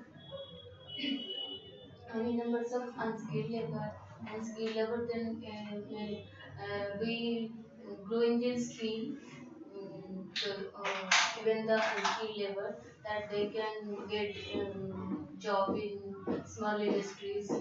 It is It's a role of like small families, joint families, on social angle. Okay. Like families are getting shorter, husband, wife. So wives or husband, in order to save time, in order to save time, these people are coming up to save time and resources. So it's basically catering to the needs of society. Like they don't need to spend time on cooking, laundry, or going out for vegetables. Yeah, Saving time and resources. few convincing points, okay, from all of you. Then after pass out school, yes, college, yes. so the student can directly get this. Huh? Taking up UPSC. Even with startups, they can also prepare for UPSC. These unacademic kind of things you are saying. Huh? So I'll just tell few points. Okay, you can write for your own self. See, technology as an enabler. Okay, first thing, this internet has revolutionized everything. Okay, you know this the concept of open source software, of open source, right?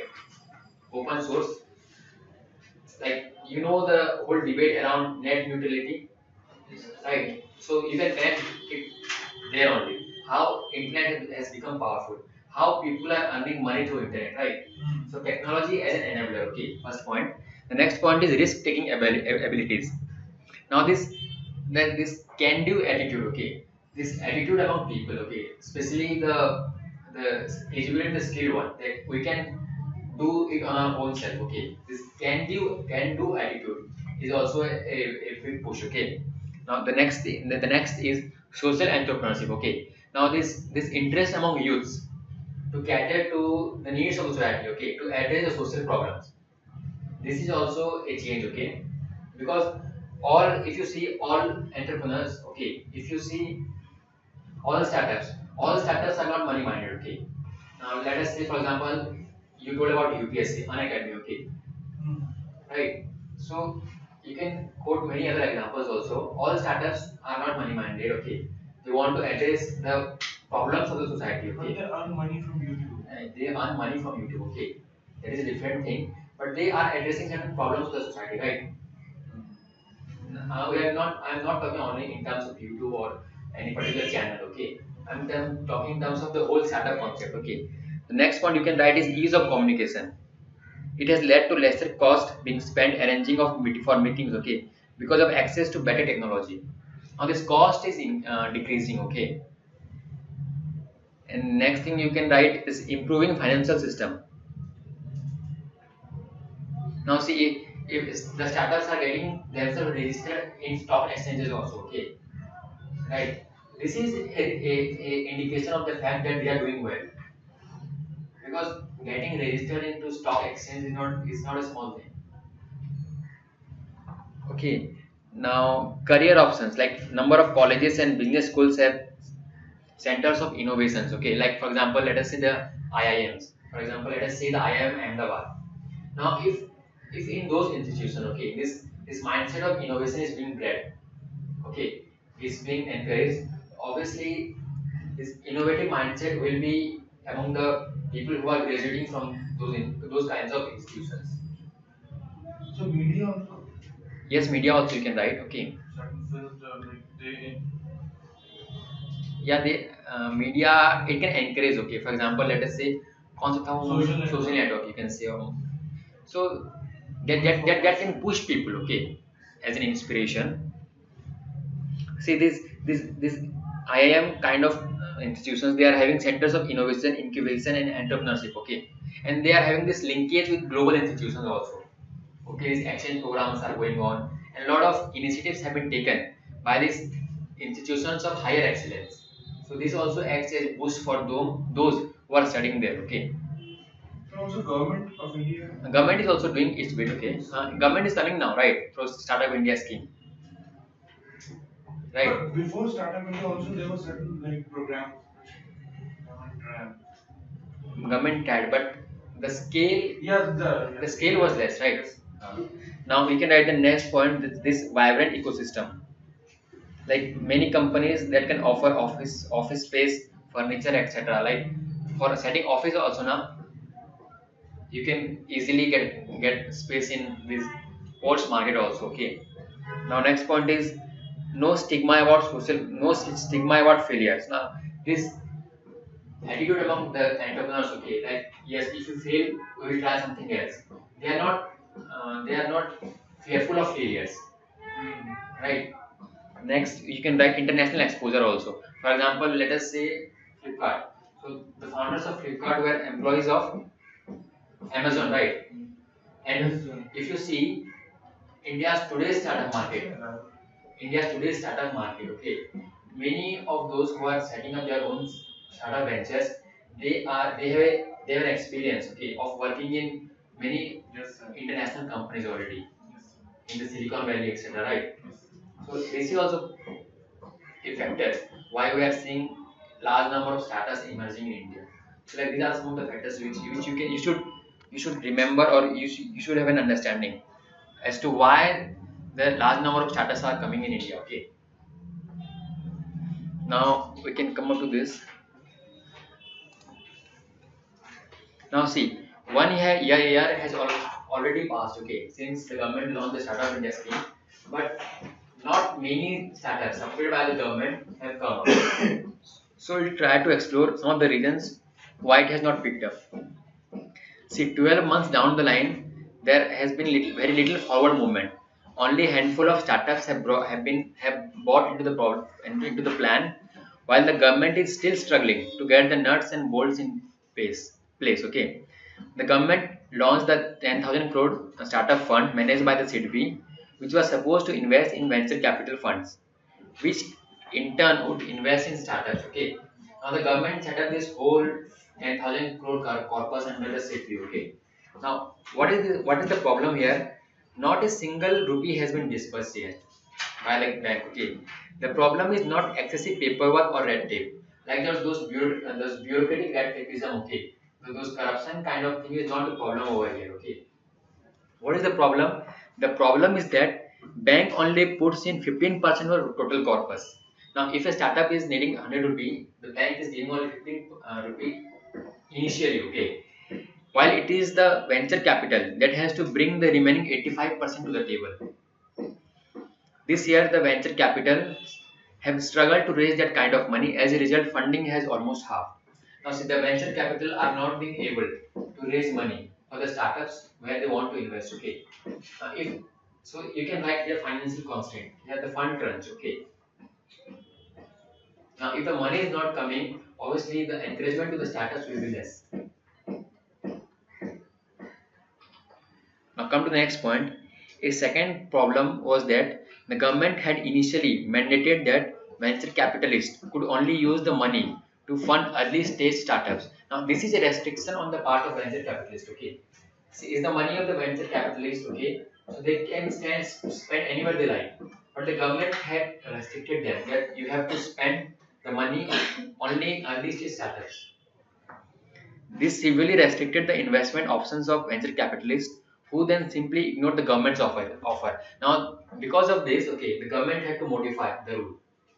Okay, so much so that mid-year the scheme had to be restructured to loosen these restrictions. Now, this restriction, the venture capitalists can spend their fund in other ventures also. Okay, not only in early startups who are already doing well. Okay, because at the last you have in your mind the economic perspective also, right? That whether it is the funding that the venture capitalist will be doing is economically viable for them also now, right?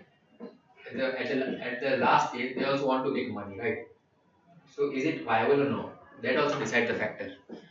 Now under the new rules, the venture capitalist will only have to invest half the corpus in startups, while the other half can go to the relatively mature firms. This is what I was talking about. Critics may say this is dilution of the startup India company. Yes. See, this is also important point. Okay. Now the startup India campaign, the new entrepreneurship generation has to be encouraged. Okay. But if a firm is investing, venture capital is investing in a mature firm, and that could be said as the dilution of the startup India campaign. Okay, but the fact is that the original plan was not working and practical changes had to be made. But the necessity of the situation was like that the government had to bend. The government had to modify the rules, right? Because at the end of the day, what you see is how viable is your investment. Okay, how safe and how secure, and what returns do you get on those investments, right? And since a startup, when a startup picks up, okay, there's no surety whether it will succeed or not. And see, another reason for the poor response. Now those who have written the answers, okay. Now can you see what are you missing? Huh? Another reason for the poor response from the venture capitalists was the government's requirement that participating investors had to be registered with SEBI. Some of the biggest venture capitalists are not, and the government has essentially shut them out.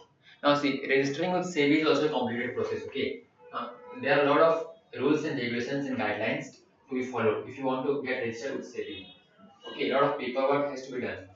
But if a venture capitalist is not compliant and the government is shutting them out, so the number of venture capitalists in the market is reducing, right? Who have the money to spend in the startups. But because of they are not complying to the paperwork on registration with SEBI, they are being shut down by the government. This is also a problem. Okay. So see, even the startups also face similar situations.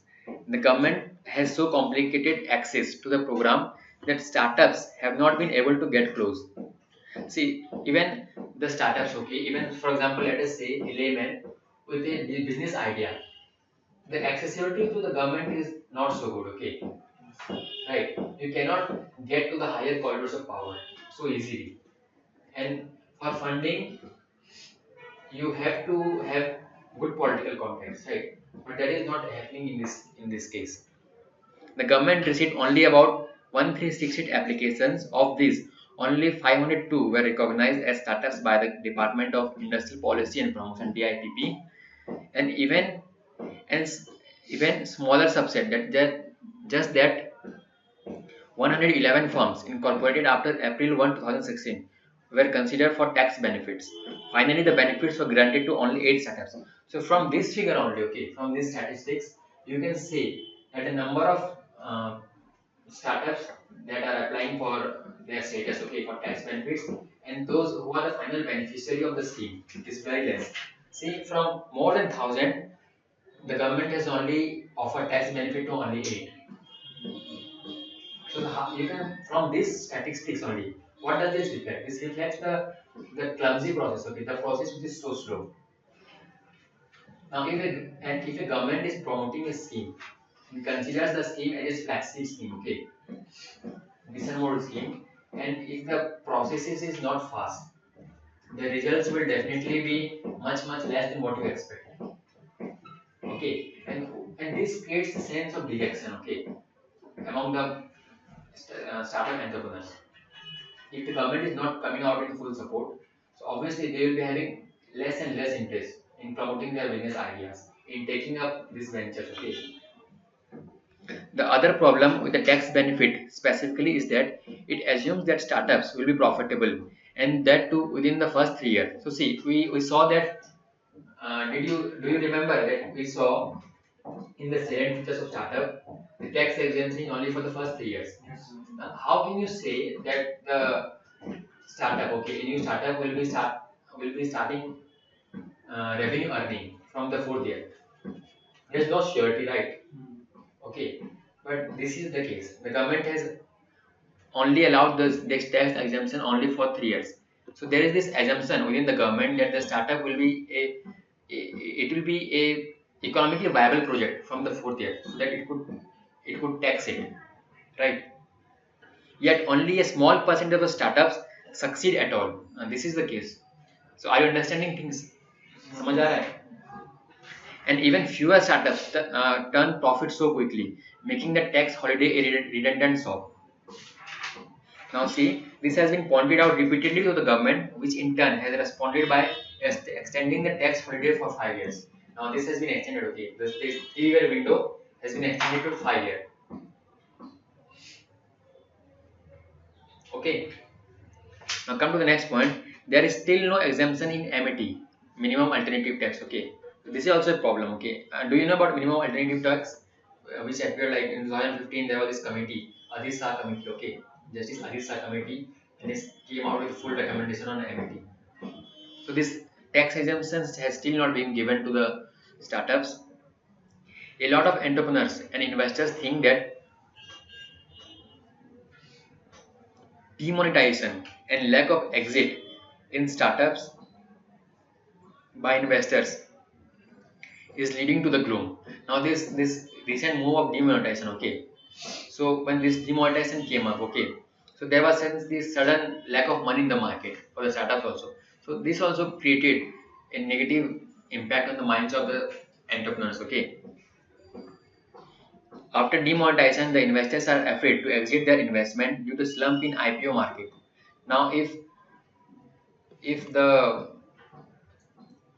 initial offering of the startups is low, okay, so public will not be much interested in them also for investing, okay. So are you getting this point? Now come to the next point.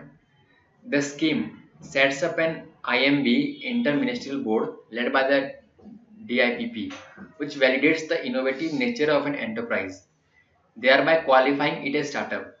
An involvement of government in this ecosystem that is hardly desirable. So see, for granting this status of startup, okay, you have to go through a lot of stages unnecessarily. Okay, so instead of making things easier, sometimes things are getting harder for them. Okay, like they have to go through a lot of stages, this department to that department for a lot of clearances, okay, for a lot of tax benefits, okay. So this is a discouraging factor, especially in case of business, okay. So any problem in understanding? Now come to the next point. It also exempts startups from inspection under a fixed number of labor laws, 6 to be specific. But there are around 45 laws at the center and about 4 times this number at state level. Now you must be knowing about all maximum things about the labor reforms, right? The same thing has inflicted the startup industry also, because after all they have to comply with the laws of the land, like labor laws of the country, right? But these labor laws are so clumsy, so complicated. Okay, first you have the central labor laws, then upon and over that you have the state labor laws. Okay, so this whole confusion about which labor law to be complied with, okay, and the demands of the laws of the center are different. So this also complicates the process for them. Okay. Now come to the next point. So you see the above point, the center needs to work with the states to ensure a smooth rollout of the benefits under the action plan and avoid discord between policies at the two levels. Now the center and the state must coordinate their labor laws. Okay, so this is applicable in other kinds of industries also. Now come to the next point. The action plan requires an enterprise or partnership to be innovative by developing and commercializing a new product or service, a step to promote truly innovative ideas. But it institutes an IMB led by DPP to examine whether an enterprise is innovative. Okay, see, the status has to be granted by DIPP. Okay, based upon your idea. If it thinks that your idea is innovative, if it thinks that you are worth to be given the status of startup, okay, then only it will give. So there is uncertainty among the startup, among the entrepreneurs, whether their application will be granted or not. Right. So uh, so there is this final say of DIPP. Okay, if DIPP wants, it can reject your application. If DIPP wants, it can grant your application. So full authority has been given to DIPP, and there is ambiguity about criteria. Okay, what actually constitutes innovation? If something according to the entrepreneurial innovation, and if it is not an innovation according to DIPP, okay, it not might give you the status, right? So there is this vagueness about the idea as to what exactly is innovation. Now come to the next point.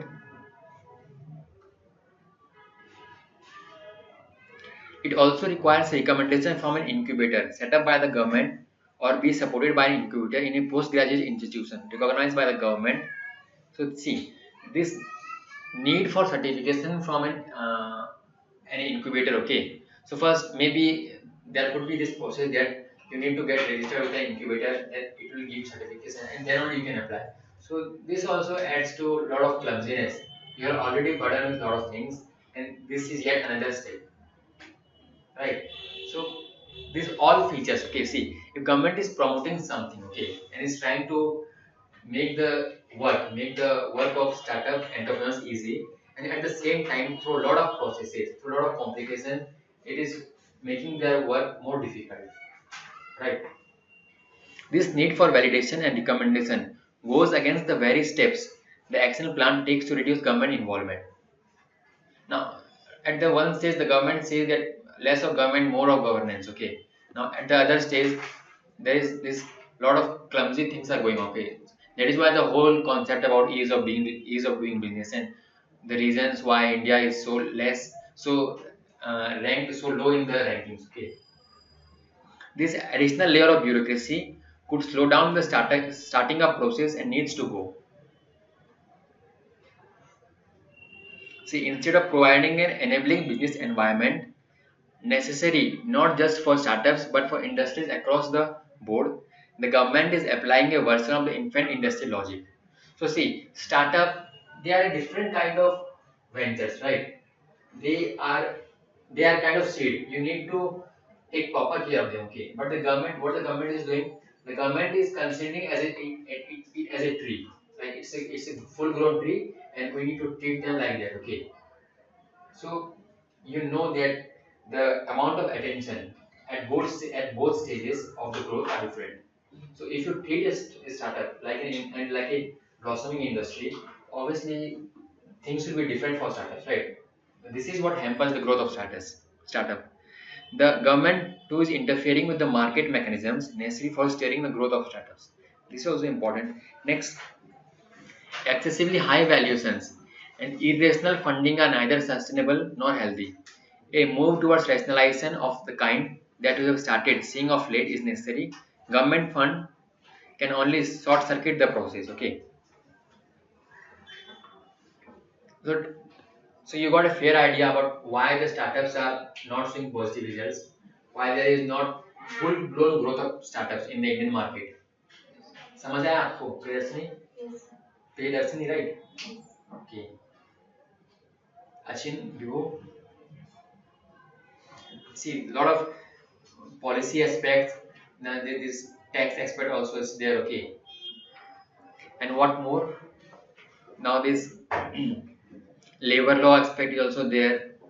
Okay, this process. Everything is very like two or three things are going on. Yes, and but two and three things, but there are different aspects to it. Yes. Somewhere DIPP is involved. Somewhere you need a certification from the incubator thing. Okay, somewhere labor laws are so complex.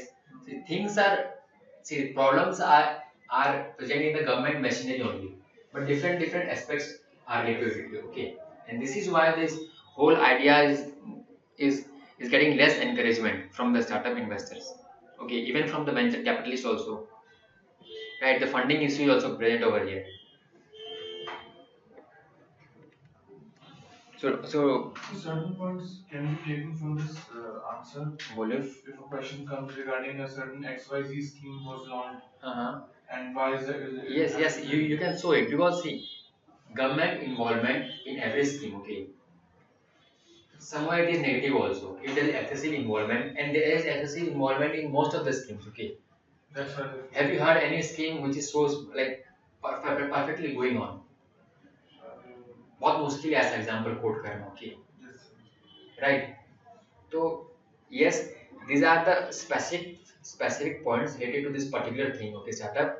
But yes, if you feel you can generalize it. You can generalize it in another other context also. For like example, say let us say if something different is asked also. Like Manrega is not working. So you can Certain points you can if you see that yes I can fit this point over there, you can do that.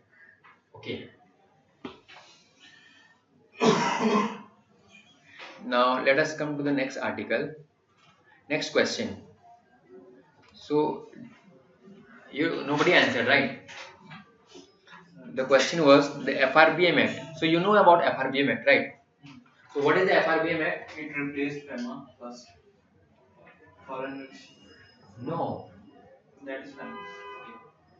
That fiscal responsibility. Huh. So basically, government sets targets regarding revenue. Clear right now? Yes, sir. See, FEMA replaced Sir, FERA. Okay. About the states, like share of states. आप बोलिए. Basically, regarding revenue deficit, decline, that revenue deficit, fiscal deficit targets.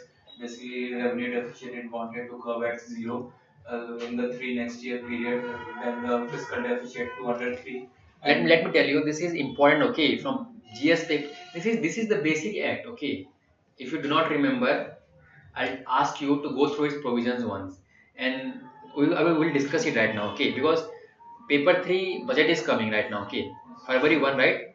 Budget is coming, so you will see lot of things on FRBM Act in this budget. Okay, the committee has already submitted the report. The whole macroeconomy of India, okay, the whole budgeting thing revolves around FRBM Act. Okay, this is why very important. Paper 3 economic very important. Okay, budget thing. अभी बोलिए आप. So revenue deficit, fiscal deficit, basically, and the center state share, even basically, but it has been changes. First, it was changed in 2005. Then in the Lehman crisis, after Lehman crisis, it was further revised to in 2009. Still, we have not achieved the revenue deficit of zero, even after passing on the so many years and further this. So this one, right? And do you know, Achin? So Same thing. vague idea. You got idea about what is? Like it was in news few days back, and this night it has made certain changes to RBI. It was mentioned in RBI. Oh, sorry.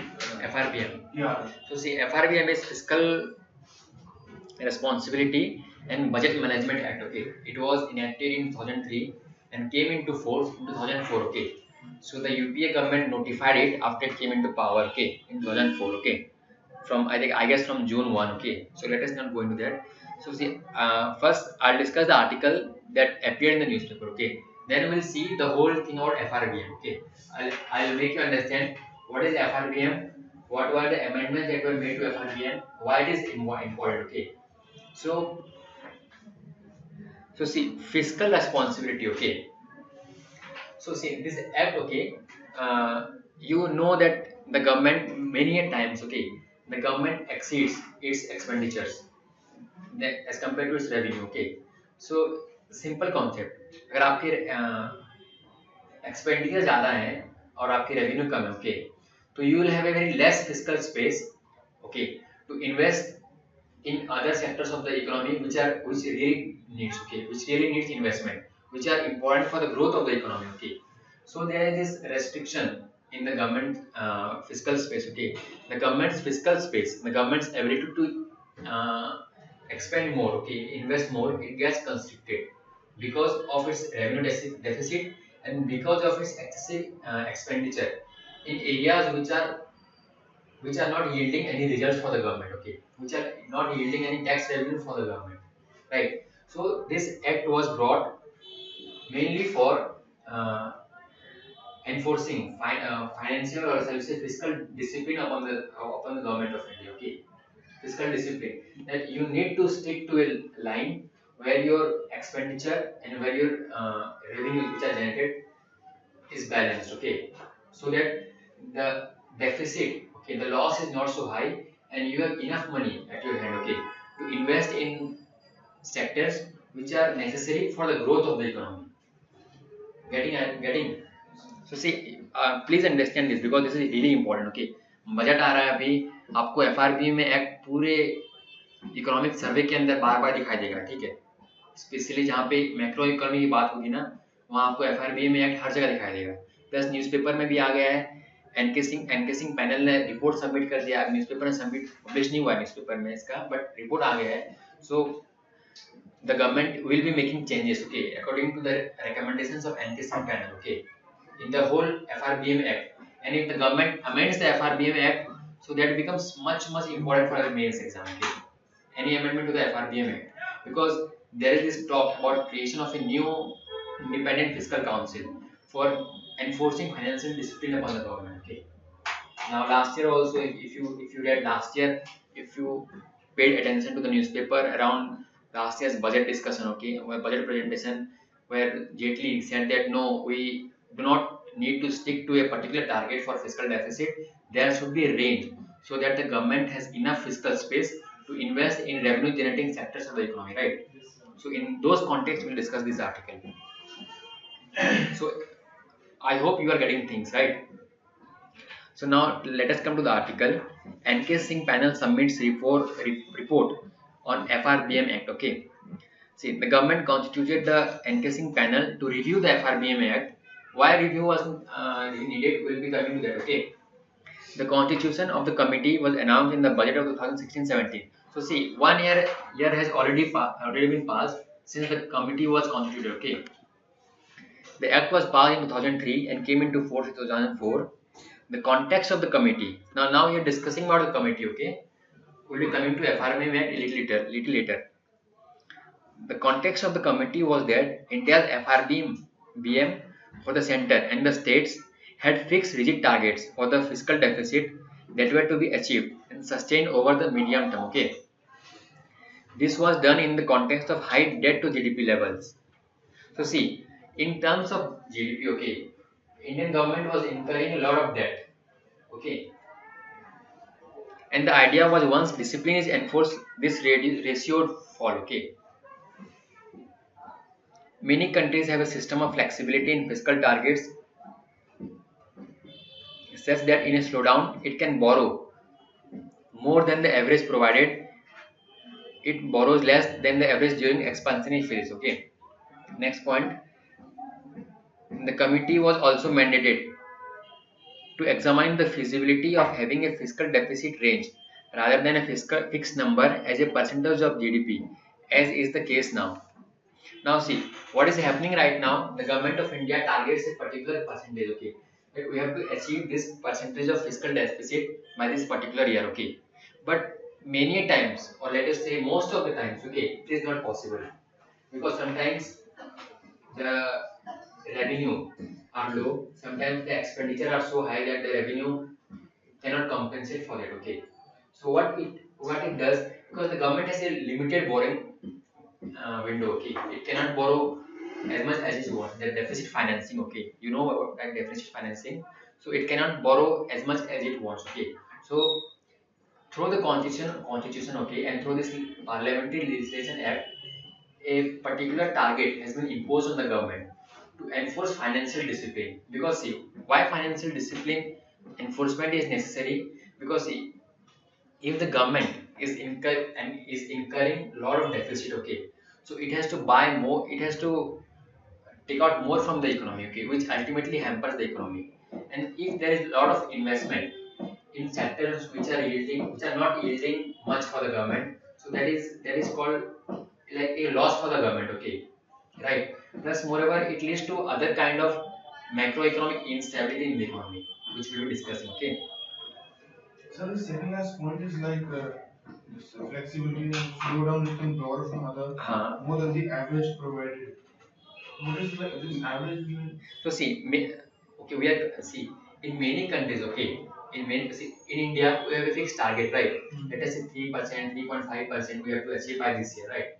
But in many countries there is Range. there is this range. There is no fixed target, okay. 0 to 4%. So according to the need of the economy, according to the need of the time, okay. If for example, let us say the government needs to borrow more because there are a lot of sectors, okay, which demands investment. But because we have less fiscal space, okay, because we have to meet the target which has been enacted by the parliament, okay, because this political angle is also there, okay, so you have to meet a target, otherwise the opposition will also cry foul, right. So to meet the target, okay, the other countries which have a range, it's little easier for them because they have a window of range. Okay, they do not have to meet a particular certain target. Let us say the fiscal deficit should be between 3 to 5%. Okay, so even if it is exceeding 3, they have no issue at all. They can borrow more from the economy for investing in capital sector. Okay, capital investment. That's called capital investment. Okay, so समझ आ रहा है why this is flexibility in other countries. Okay, so India is trying to follow that route. Okay, now okay, let us come to the what is FRBM Act. Okay, now do you understand? Now did you understand the context of the committee? Why committee was constituted? Hmm? समझ आ रहा है ना? Okay, now come to what is the FRBM Act.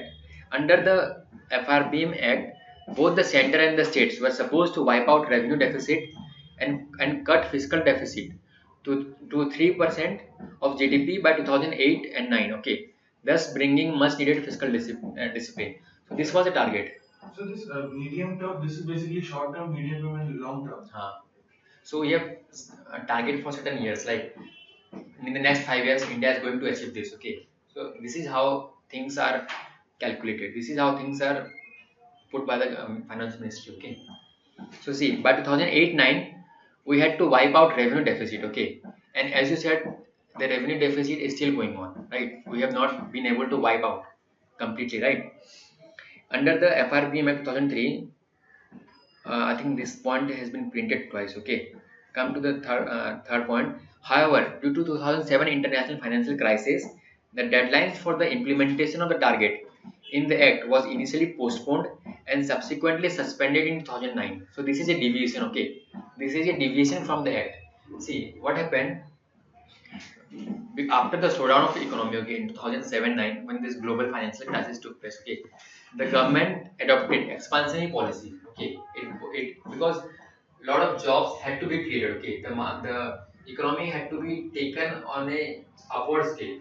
So for that, the government needed to borrow more and the government needed to invest more. The capital investment had to be higher. Okay, and for that reason, okay, and if you are going for more borrowing, more investment, you cannot stick to a particular target.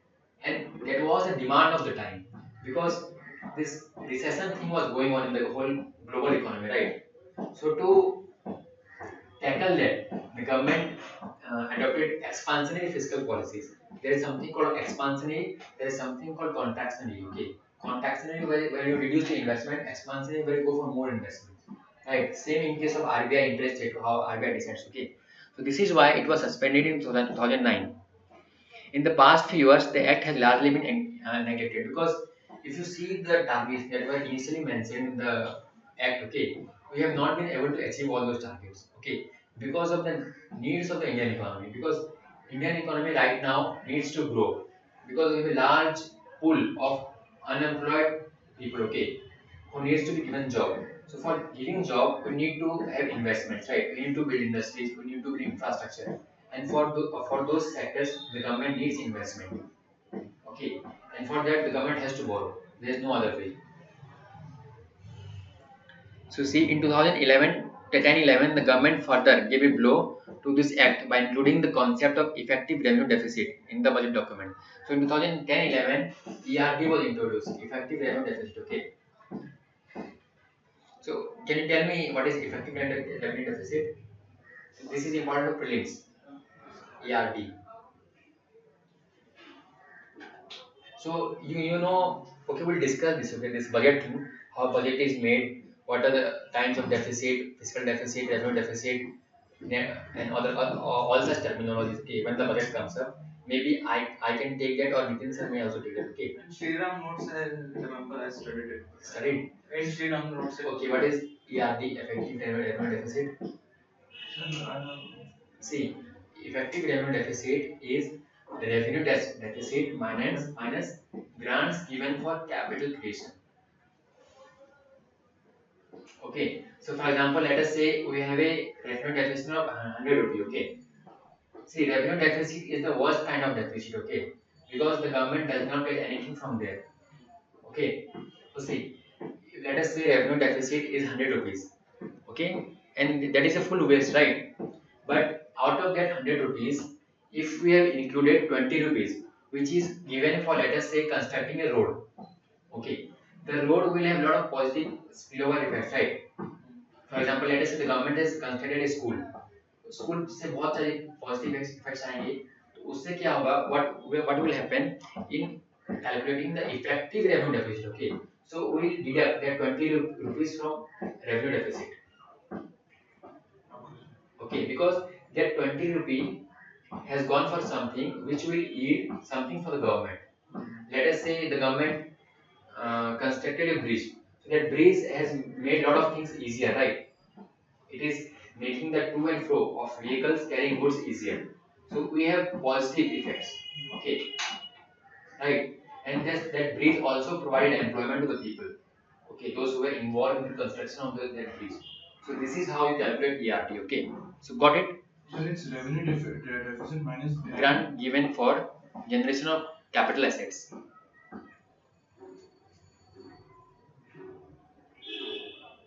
So asset is being created for the government, right?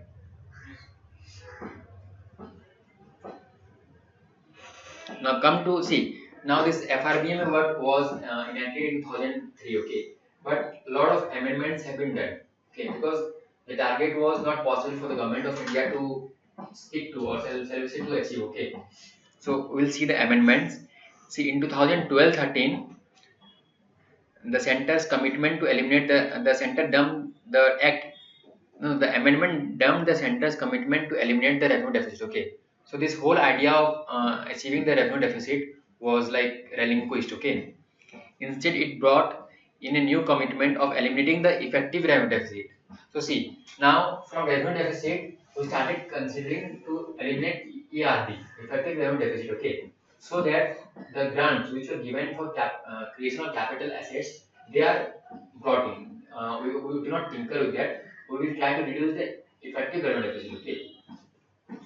As per the amendments in 2012, the central government has to take appropriate measures to reduce fiscal deficit, revenue deficit, and effective revenue deficit to adequate effective revenue surplus, and also to reach revenue deficit of not more than 2% of GDP by 31st March 2015. So by 2012 amendment, okay, the government of India set a new target, okay, and thereafter as may be prescribed by the rules. Okay, so after that the government will decide what to do next. Okay, now come to the next point.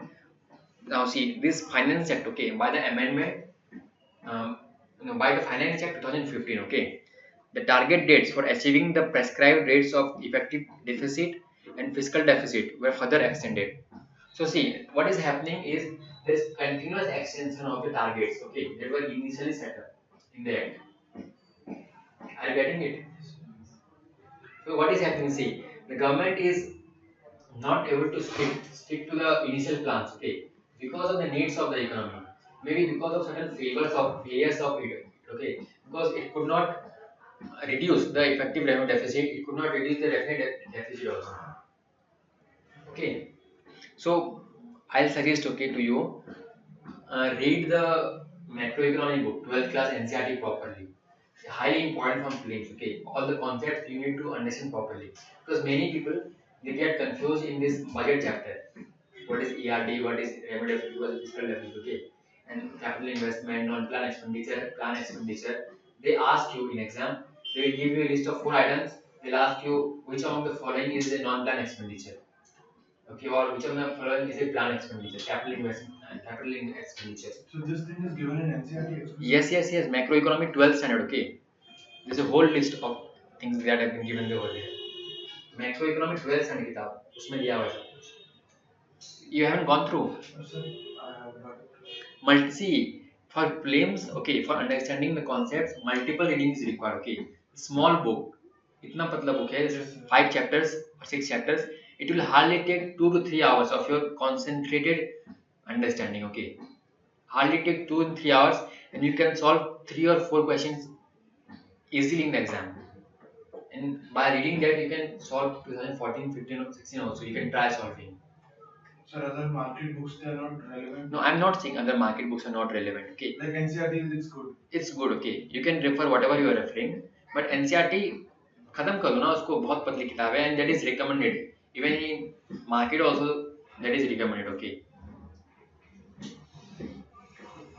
It's a small book. Yes, sir. So see, the effective revenue deficit, which had to be eliminated by March 2015, will now need to be eliminated only after 3 years. That is March 2018. Okay, the 3% target of fiscal deficit to be achieved by 2016-17 has now been shifted 1 year more to the end of 17-18. So these targets have been continuously revised by the government. Okay, this target of achieving deficits. Okay. Now, in the latest budget, like last year's budget, it was proposed to constitute a committee to review the implementation of FRBM Act. So, see, since this Act is being watered down continuously, okay, these new and new amendments were brought. So, was this whole debate, like, shall we review the whole Act? Because the government was continuously making amendments, okay. So, a new committee was set up by the Finance Ministry, that is under the chairmanship of N.K. Singh, okay, and its task was to review the implementation of FRBM Act. Okay. So see, this was in view of the new school of thought which believes that instead of fixed numbers as fiscal deficit targets, it may be better to have a fiscal deficit range as the target, which would give necessary policy space to the government to deal with dynamic situations. समझ आ रहा है? Do ask, okay. So see, there is also a suggestion that fiscal expansion or contraction should be aligned with credit contraction and expansion respectively. So see, this statement, okay, this statement was all over the news last year, okay, especially in the post-budget time, okay, 2016-17, when budget was presented. After the budget, this whole concept was there because the finance minister himself told that there is a need, like when there is fiscal expansion or contraction, okay, the credit contraction or expansion should happen respectively. Okay. Yes. Okay, समझ आ रहा है कैसे link किया गया? Borrowing वगैरह. Yes, that's true. वही चीज ठीक है यहाँ पे.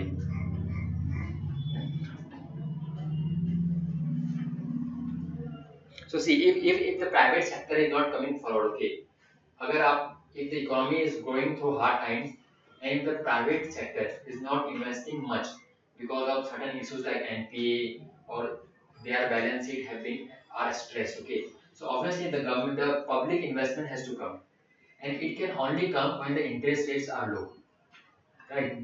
So there should be expansion of trade, okay, in the market, right?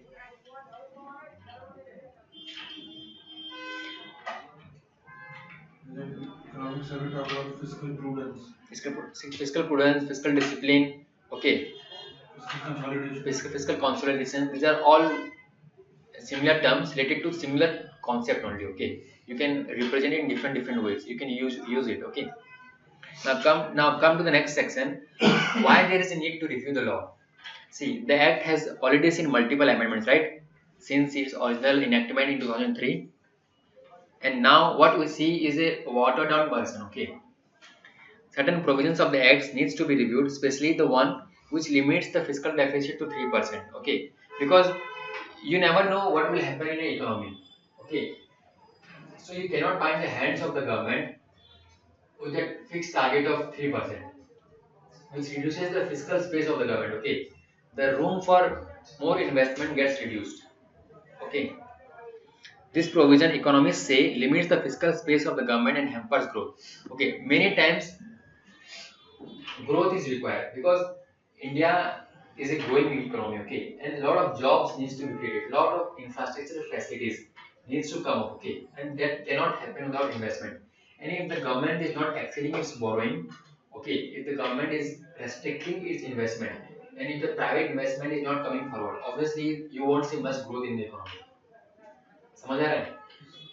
So see, the number of 3% for the center is not justified, since there is a separate limit for the states and the combined fiscal deficit becomes much larger. So see, there is this thing, okay, the states also have a fiscal space, okay, and they have also a fiscal deficit target, but that is different for states, and the states are being made compliant and the center is not being made compliant. Okay, so this says that there is a need for revision in the central law.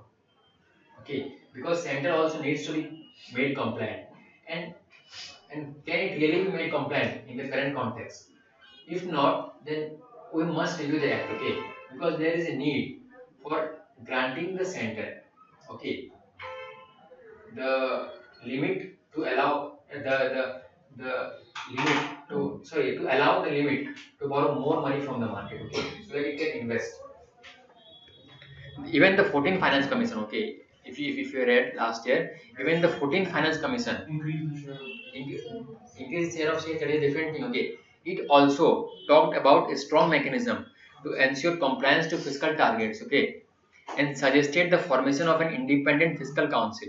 This is important, IFC. Okay, independent fiscal council to assess fiscal policy implications of budget proposals and their consistency with rules. So see, now if you see in a budget, okay, the government talks about its expenditures, okay, and about its possible sources of revenue, right? Forecasts are made, okay, but finally what is happening? Finally the revenues are coming less and the expenditures are going up. So there is what? So how to impose this accountability on the part of the government? How this thing of fiscal discipline should be enforced? Okay. So the 14th Finance Commission talks about an IFC, okay, Independent Fiscal Council, which will take into consideration the budget proposals, okay, the revenue forecast, and it will give an appropriate recommendation to the Finance Ministry, right? And it will make the Finance Ministry accountable to the Parliament. Okay, this is what the 14th Finance Commission talks about IFC, Independent Fiscal Council. Okay. Now, what are the roads ahead, like possible solutions? So, see, the Act certainly has helped focus attention on issues related to fiscal bank. So, see, after the Act, okay, this whole idea of fiscal consolidation, okay, fiscal discipline, and the center adhering to fiscal discipline, this whole idea came up. So, this brings a lot of accountability on the part of the government, okay.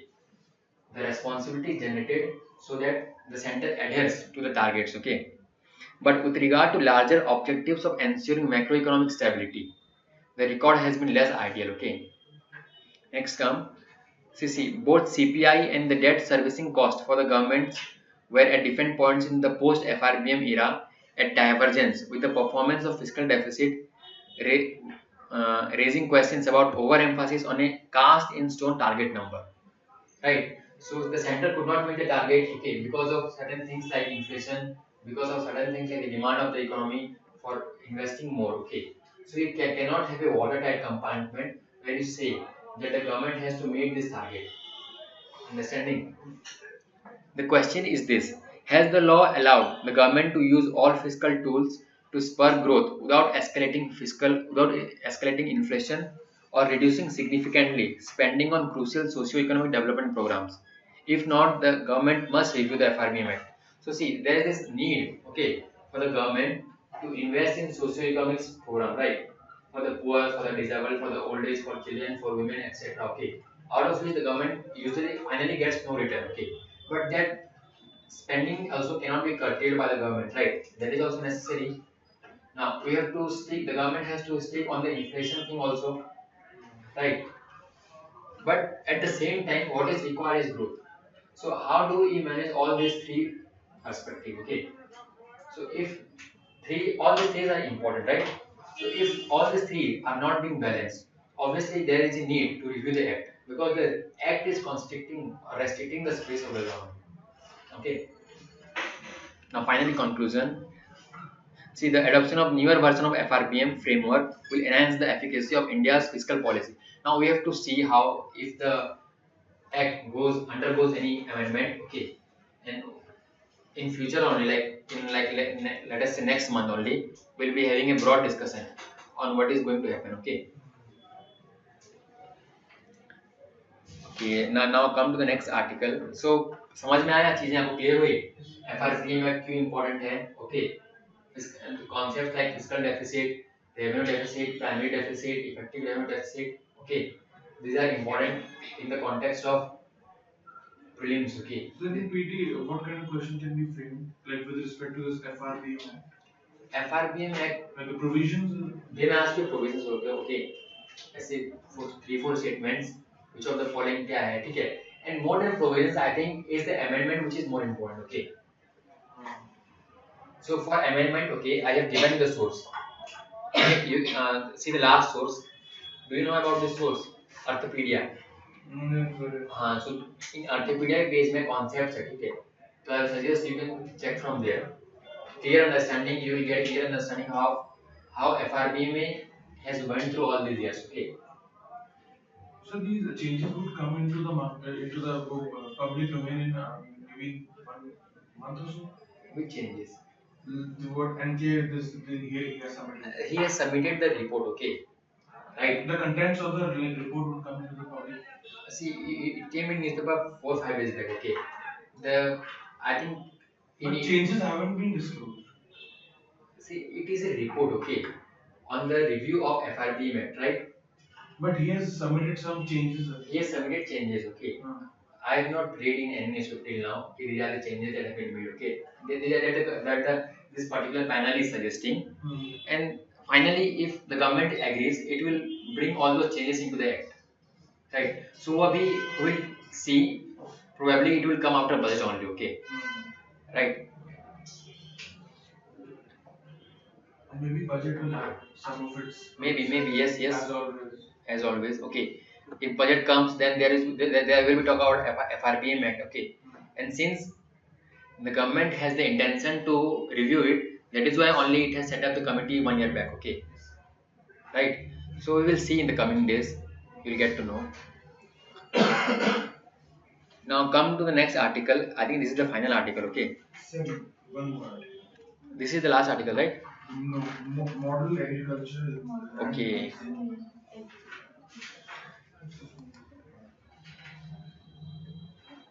हाँ वो भी है, ठीक है, चलो. Okay, come to this article. Okay.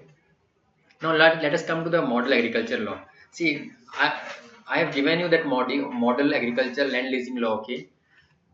And it's completely factual. Okay. And that is for you to read. That is for you to understand. Plus, that is for you to remember also. Because that could be part of paper 2, where they can ask you that land leasing law. Okay. And that could be part of paper 3 also, where they can ask you why there is a need for land leasing law, and in that context, what is the model land leasing law which was brought by Niti Aayog. Okay. So you know things about land leasing, right? So why land leasing is required?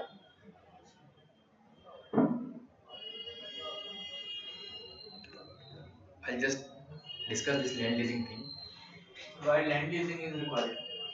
Sir, first of all, from the point of the landholders, they are having more cultivable land. They cannot farm, they cannot cultivate all the land themselves first. And from the point of small, they don't own the land. Tenants, they don't own the land, and they normally don't have the required skill to go in the job market. So basically, they prefer to. It's basically a type of employment. Win-win situation for both. Okay. But what prohibits this transfer of land from landholder to tenant? What prohibits? Prohibits is insecurity, right? Our Indian law. Not understood the question. And like why they are so apprehensive of giving up land to the tenants? You will take it. No, because the government may tomorrow come that the acquisition. No, not acquisition. Change in the law that who are the actual tenants, the land will be transferred to. Yes, this insecurity. Okay, insecurity among the landowners. Okay. So see, what is the benefit? Okay, see, for example, you are having excessive land. Okay, but you are not cultivating it actually. Okay, your land is lying fallow. Okay, not any cultivation, and he is a tenant. Okay, but since he has no other job, he wants to engage into agriculture, but he has no land. So what he will do? He will lease out land from you. Okay, he will cultivate. He will give you a share of it to you. Okay, whatever rent you charge him. Okay, according to the contract that has been signed between both of you. Okay, so win-win situation for both of you. Your land is used. Okay, you are getting a value for that, and he is also earning his livelihood. Now, what is the extra benefit? See, he is a cultivator. Okay, and without land. So anybody without land, or anybody without any collateral, you cannot have access to finance, right? You cannot buy equipment from the market, okay? Because you will not be granted loan by the bank, okay? So if a tenant is having land, okay, so obviously the chances of him getting access to finance is higher. The bank should come forward to give him loan, okay? So this is also a plus point, and it will also increase his social position in the village, or shall we say in the economy. Let us consider economy, okay? His social position, his economic position. So these are the benefits of land leasing, okay? Your land is being cultivated, okay? You are getting a value for your land. He is also getting something out of it, okay? But what prohibits this vague land laws, okay? Yes, sir. And even if he is having a some time contract, he will prefer to invest in the land. So like it's the same thing like if I have a small shop and a person he can run coaching like That's true. That's true. I'll have some rent, he'll have some. So he will be having more incentive to invest in land, okay? Because so it's like patta lease. So if he lease has been given, okay, so he will try to enhance his production, okay? Production needs investment, right? So he will be more interested in investing more also. So these are certain benefits of land leasing, okay? So there's a problem in India. So it is further give to other. So all states have different land leasing law, okay? And summer tenancy is not also allowed. Okay, so this Niti Aayog has brought this land leasing law, okay? So that agriculture, okay? Now this whole idea is to make agriculture, okay, a tool for socio-economic advancement, socio-economic development of the agricultural farmers, of tenants, okay? So that is why this land leasing law is needed, okay? So we'll discuss fatafat, like we'll discuss fast, okay? This thing, Modern Land Leasing Act, okay? You can read it by your own. So this is only provisions, okay? And why did I give it? Because now we have discussed land leasing, okay? Now you can, if question is asked in the examination, modern land leasing, because if you know, there is something called APMC Act, right? Yeah. And there is something called Model APMC Act. So all the states have their APMC Act, right? But Model APMC Act was by the center. Okay, it was for the states to follow if they want to follow.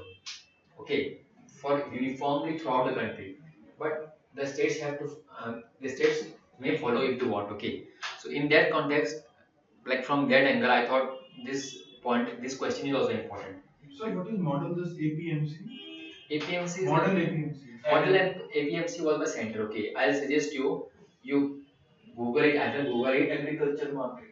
It even came in paper. Yes. Nee, both I don't. What is model like? Is it new concept? No. It's not the because it's the state is having different laws. Everyone. So this is the road. This is the road model. This is the model law. All you need to be adhering to it. Not you can follow it. Follow. Okay. You can change your laws according to this. You see, agriculture is a state subject, right? Yes, sir. So this is where the center cannot intrude, and the states will always try, will always say that the concept of federalism is shrinking. Okay. The concept of federalism. Okay. Any state upon the states, any attack on the state's power, they will always bring this federalism issue, right? Yes, sir. Into picture. Okay. That is why the center cannot implement a law on a subject like agriculture, okay, which should be like overarching law, okay, like superimposing the law on all the states' laws, okay. So same thing. So I thought from that angle, and I thought this law would be important, and it's by Niti Aayog, okay. So it's pretty simple, okay. So you can read it. So now come to the next article. Next is also simple. So see, what is my agenda of bringing this article? Okay, loan for tenants is that, see, loan for tenants, small reform, big gains. So I'll just tell you the gist of the article. Okay. So you know the problems inflicting agriculture in India. Okay, the problems which agriculture sector is facing particularly. Okay. So loan for tenants. What I'm trying to focus over here is, see, in agriculture, okay, while you are preparing the agriculture sector for mains, also for PT also, okay. So see, in agriculture there is something called fertilizer, fertilizer sector is also a problematic thing in agriculture, okay, right? So I am suggesting you different angles, different topics, different subtopics in the big topic of agriculture, which you need to prepare, okay. There is something called fertilizer, okay. There is something called out government schemes are there in agriculture. For example, last year it was asked Pradhan Mantri Fasal Bima Yojana. So Fasal Bima Yojana, that is the whole insurance sector in agriculture, right? So this insurance sector, fertilizer sector. Now, what are the fertilizer? What problem the fertilizer sector is facing? Okay, you should know that. What are the, and for this I will suggest you read last year economic survey. उसमें पूरा कुछ दिया हुआ है fertilizer sector बारे में, ठीक है? देखो fertilizer sector हो गया. Then the next thing is insurance sector. The question was asked. Okay, now there is something called agriculture extension services. You know, this application of technology, this Vigyan Kendra, E-Kisan, M-Kisan, all these things. So soil health lab, soil laboratory, okay, Mrida Parikshak, all these things, okay, these mobile vans, testing soil laboratories. So these all comes under AET, Agriculture Extension Services. Okay. Now there's something called agriculture credit. This is very important. Okay, agriculture credit. Now what the government has done to enhance the accessibility to credit for the farmers? हाँ किसान credit. हाँ, तो ये सब चीजें हैं, ठीक है. तो I am suggesting you different angles in agriculture which you need to be thorough about. Okay, ये हो गया, ठीक है. फिर एग्रीकल्चर में होता है कोऑपरेटिव फार्मिंग होता है. There is something called cooperative farming, cooperatives. Okay, this whole idea of Amul dairy, okay, this whole idea of sugarcane cultivation in the states of Maharashtra, right? Why there's why cooperatives are successful in Maharashtra, okay, right? This whole cooperative movement, because agriculture in India from the beginning of 20th century, okay, we have focused more on cooperatives, because in cooperatives the resources gets accumulated at one place, so that things could be taken on a very wide scale, right? So agriculture, insurance, credit, okay, agriculture extension services, okay, irrigation, okay. This is also important thing, because if you see a lot of schemes for irrigation have been taken up by the government. And last year there was this question on micro irrigation, I guess. Last में mains में ऐसे कुछ questions था. Drip के बारे में था क्या, ड्रिप एंड स्प्रिंकलर, कुछ माइक्रो इरिगेशन को लेकर है, था ना कुछ ऐसे. तो these are the angles which you need to study while you are preparing for agriculture, okay. Now in agriculture there are a lot of industries also, okay. For example, what are the problems of sugarcane industries, what are the problems of cotton industries, jute industries, how the government is taking steps, what steps the government is taking to boost these industries, okay, to solve the problems of this industries. There is this tea industry which is very important. So in agriculture is a very broad topic, but if you try to narrow, you can narrow it down to 10-12 topics, okay. And see, agriculture is such an important topic now. I'm sure you will get at least one, maximum two questions from agriculture in paper 3. If you see from 2014, okay, as far as I know, there was this APMC thing, okay, first. So APMC thing is related to agriculture only, right? If you have an understanding of what is APMC and how agriculture is related to it, you can easily answer the question, okay. Now agriculture, inflation, all these terms now, they are related to each other. And I'll suggest you this article, okay. So we discuss this article. See, I'll just come to the last point, okay. So see, why farmers' fortune is not improving, you can easily know that, okay, right? Everything is given in a very simple way, okay. Now let us come to the credit flow, okay. We'll discuss this thing, because I want to discuss credit, the agriculture credit, okay. And I suggest you for agriculture credit, read last year's economic survey. A lot of things about agriculture credit, what the government has actually done, has been given over there, okay. सब कुछ दिया हुआ है clear detail में पूरा. Agriculture credit के बारे में दिया हुआ है, एग्रीकल्चर एक्सटेंशन सर्विस के बारे में दिया हुआ है, okay. So come to this point. The 70th round of National Sample Survey on the situation of agriculture shows that 48% of the households do not get credit, okay. The remaining 52% borrows from bank, cooperatives, landlords, shopkeepers, relatives, friends. Okay, despite decades of effort at extending credit to agriculture, ambitious targets, schemes of financial inclusions, systems of banking correspondents and facilitators, Kisan credit cards, why there is that almost half the households have no recourse to credit. Now see, for agriculture, credit is really important, okay, because in today's world, okay, agriculture is also becoming expensive. Now, if you see the amount of investment that a farmer needs to undertake, now you know that farmer suicide is increasing in India. Why? Because his investment is increasing, but his returns from the agriculture is shrinking.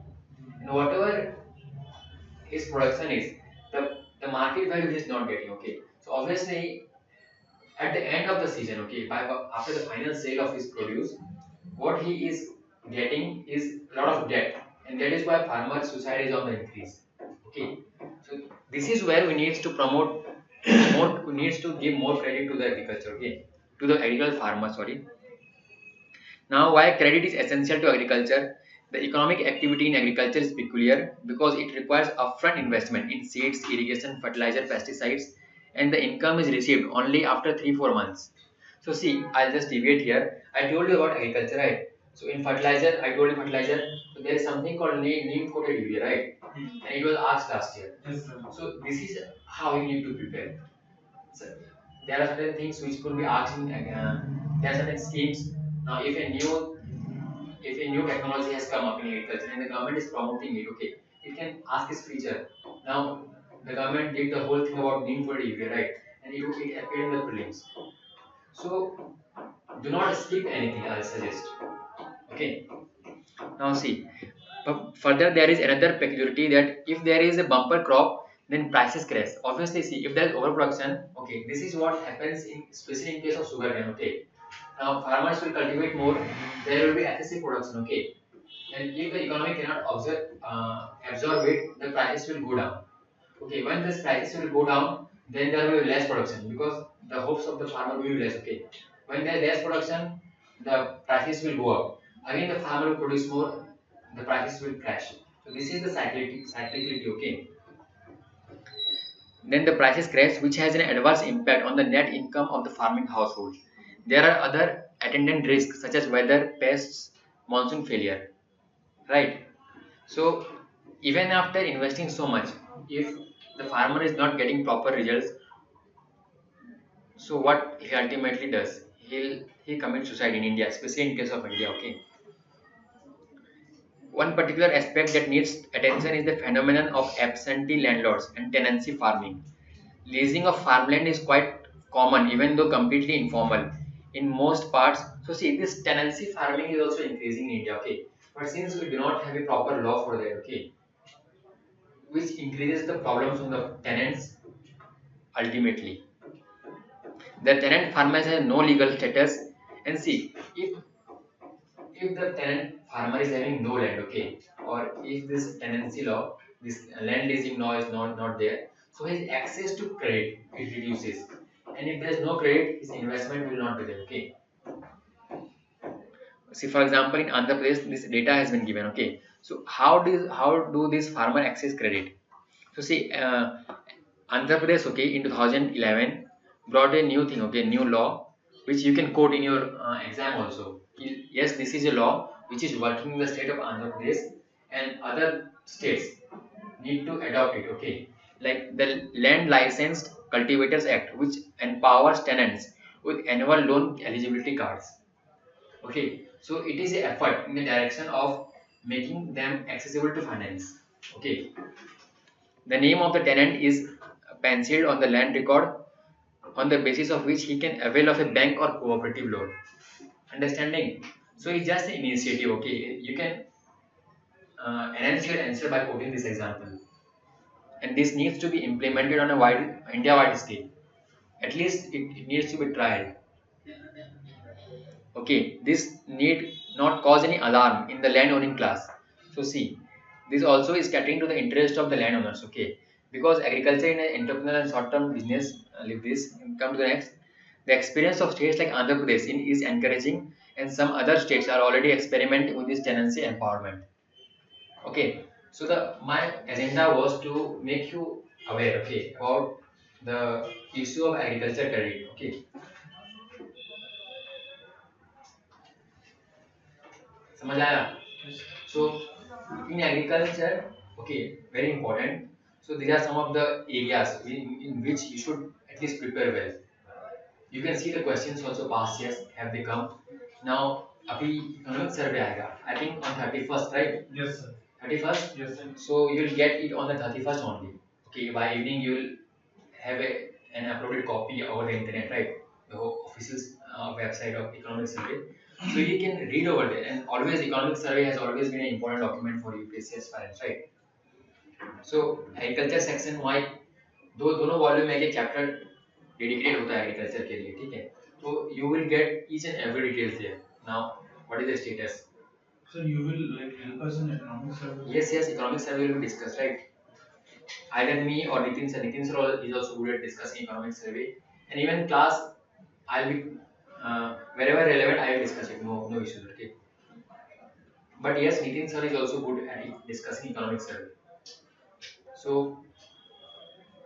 Because our objective is no issues, okay? Because he's also good. He's also good at economic survey, good at budget also, and he will also give you a lot of points also. And you are also yes, I'll be studying. Yeah, I'll be also studying. Okay, so you can ask me if you think something has been skipped, but I'll try from my side also. Okay, don't worry about that. And yes, are you following the OneNote? So obviously, when economic survey will come, things will be updated there also. Okay, so no need to worry. You can ask me also, Nitin sir also, and it will be discussed in the class. Maybe he will take up one volume, I may take up other volume, or we'll see how we'll discuss the things. Okay, so we'll wind up the class, right?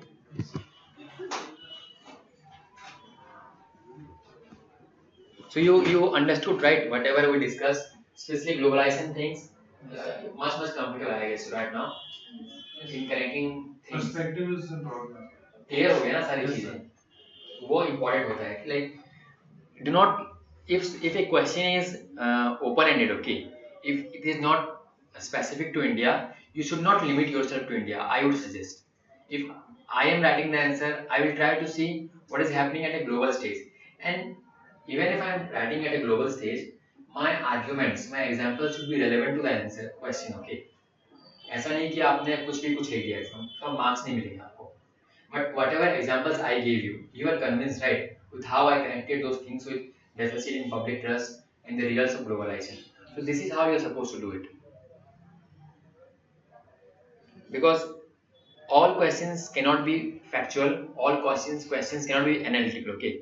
There might be certain questions where you need to combine both, and that is where your skill lies. That is where you will have an edge over other competitors, okay? Because after all, it's competition. Okay, so we'll meet up next week. So prepare well, okay? Like do your studies.